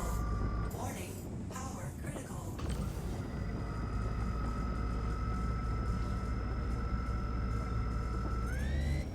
What the hell, man?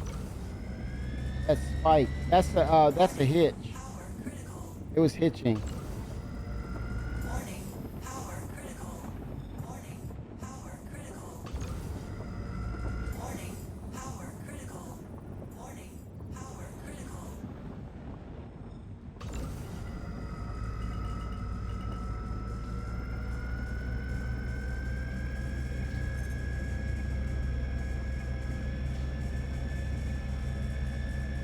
The UI is kind of, it's overlapping stuff, and I don't like it.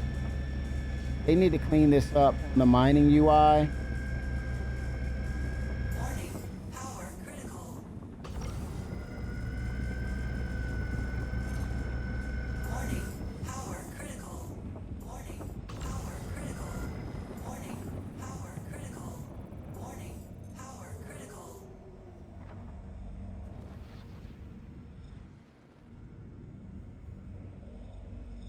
It's you see that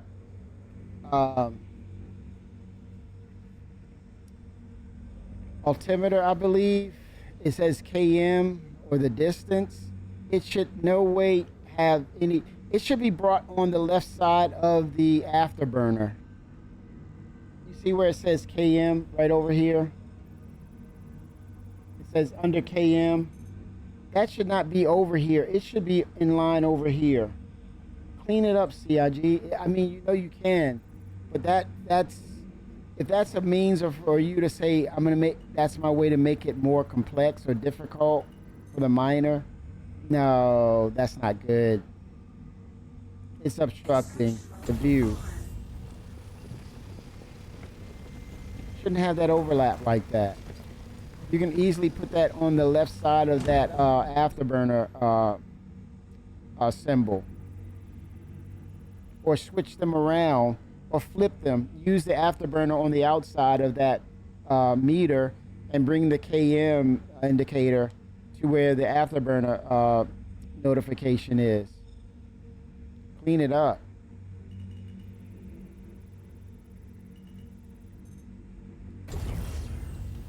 Not good.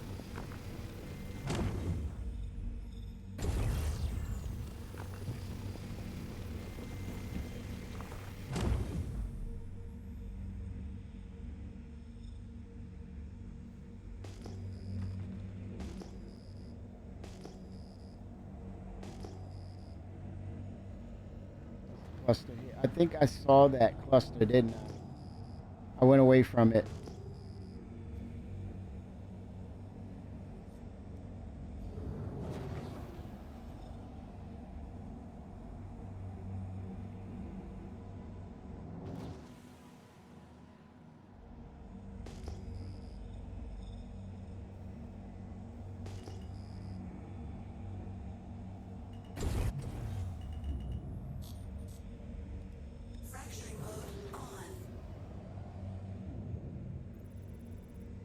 Felsic. What's in it? Okay, not bad. Terranite.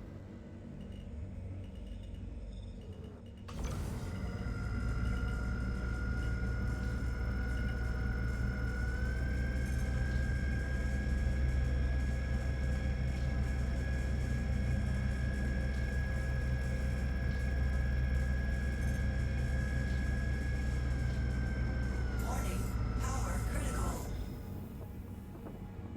This is going to be a take, but I feel CIG needs to stop giving us content. Focus on fixing the content we already have. I think this is a great time for, the great lull before CitizenCon of content. That's the perfect timing to do it.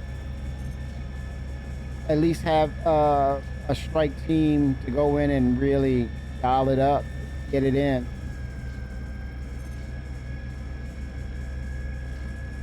Yeah, it's a number of things that require process change in Pasta internally, which I think they can do and take care of. Extraction mode on.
Yeah, I wonder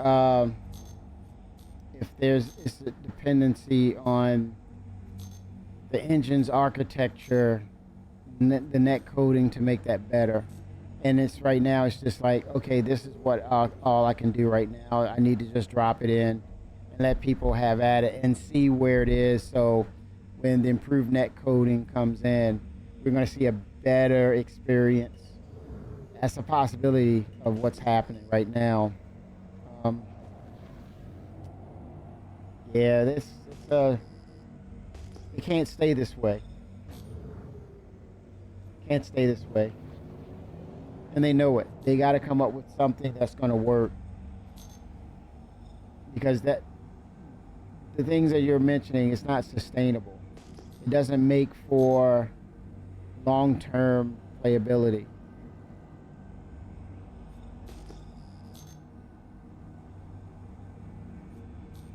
And I think the most worst case scenario is going with another engine. That's the worst of the worst that ever could have happened, is that they've exhausted all avenues and they know they would have to get over to a new engine. But I don't see that. But that's like, are you kidding me, man? Moment. They gotta get these things worked out. More player counts, more cohesiveness, snappier gameplay.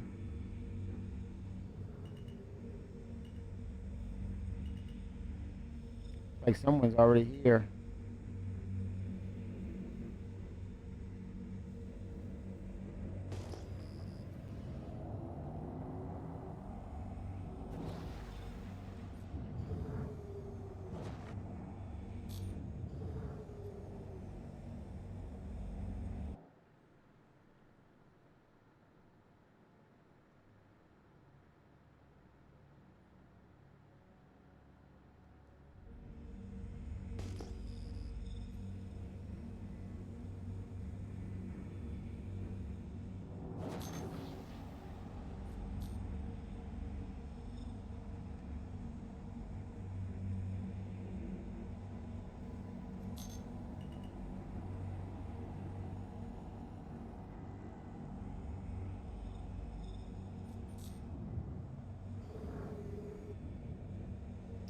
definitely. We're here to see it play out, and yeah, we got to get some announcements. I think, or maybe not. Just clean up what can be fixed. You know, patch what can be patched, stabilize what can be stabilized to ensure when we get into the game, and we notice that, hey, anyone else notice this, that this is working just fine?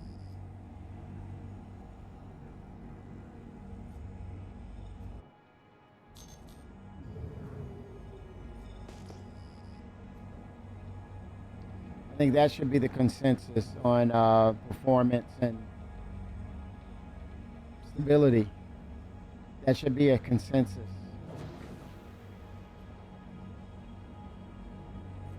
Or majority. There are going to be edge cases of people pleading to say that, you know, it's doing this, it's doing that, and you look at their PC, and they should know better. They'll never tell you that, what they're running. Like, holy smokes, man! Are you kidding me? You're griping and you're lost. You lost touch with reality. You got an 8-year-old computer. Come on.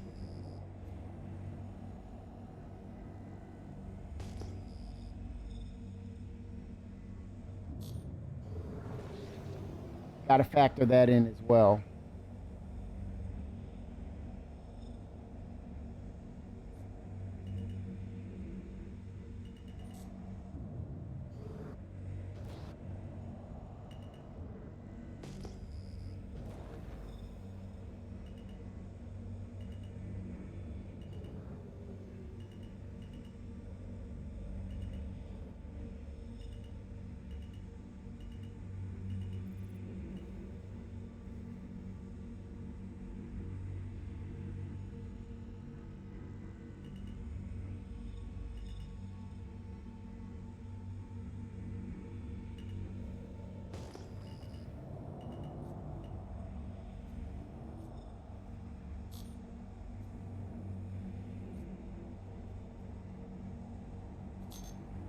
Limited time missions. I think it's just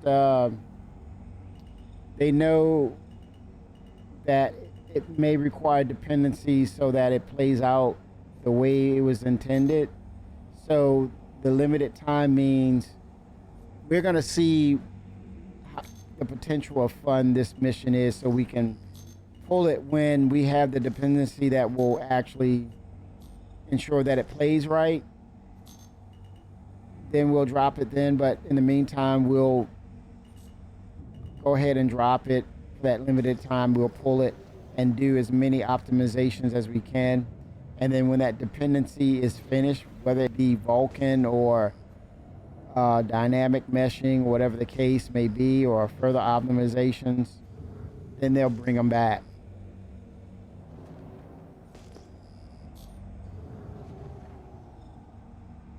Yeah, I think I'm gonna get something to eat, Shimpasta. I've been at this almost 4 hours, man. I'm gonna grab a bite to eat. It's kind of early. It's 4 where I'm at. It's 4 here. I wouldn't be would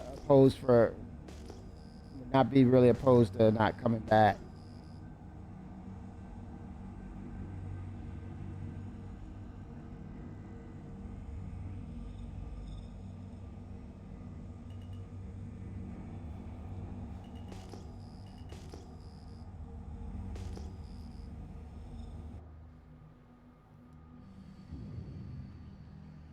Yeah, I'm definitely going to be available. I'll be ready to do some put some time in SC around that time, and I'll have some free time. Probably as early as Wednesday evening, I think. I'll be ready. And that's why I was doing this, for gathering as much UEC, before the patch or live releases, as well as getting ready for time to put back into this SC. But definitely, yeah, I gotta get something to eat, man. I've been at this for a minute. Wait a minute, why is it? This is weird. Okay, the UI for the mining laser was still on. That was odd. I'm gonna camp here for the night. I'm gonna grab a bite, man. I'm like, I think I had for breakfast an apple, literally an apple, and that was it.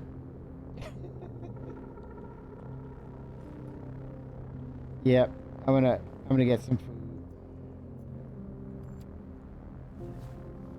Yeah, I gotta get some food. And I gotta be on my game when I'm discussing SC with you, man. I'm like, I don't have the brain power. I need some food. I don't have it.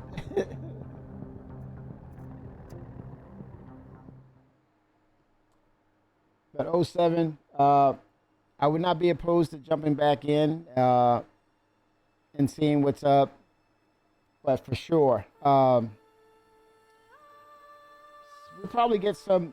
We'll get some notifications this week. Maybe Jarrett will be back for Thursday with something substantial. Maybe a tech preview of Flight Model, maybe. Yes, Shimpasta. And we're going to get ready for the 4th. We're going to do something in game. Maybe the cargo mining missions that's coming out.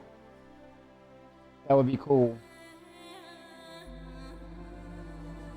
I would be down for that.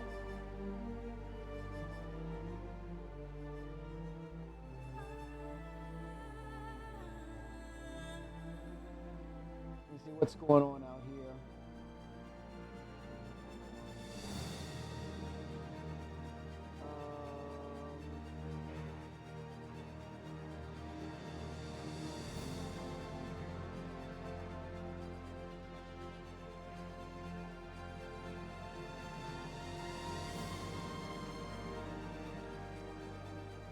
I think I see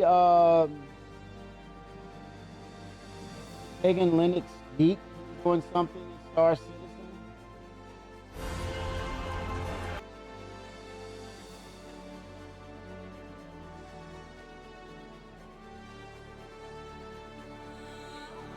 I'm gonna raid him.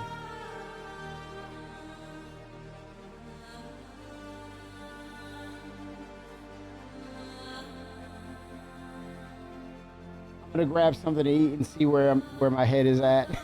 I need to get some food, man. But 07s, everybody, would not be opposed to jumping back in, finish up what I was doing, because I got some commodities that's being processed through the refinery. But let me get some food and get my wonkiness out of cobwebs out of my head. But 07, Shapasta, if you're back on, man, we can definitely get in and at least have a discussion. What's down the pipeline. But 07, we're gonna raid the Pagan Linux Geek. That was good. Yes, sir. We're gonna do this. 07s, everybody. Here we go.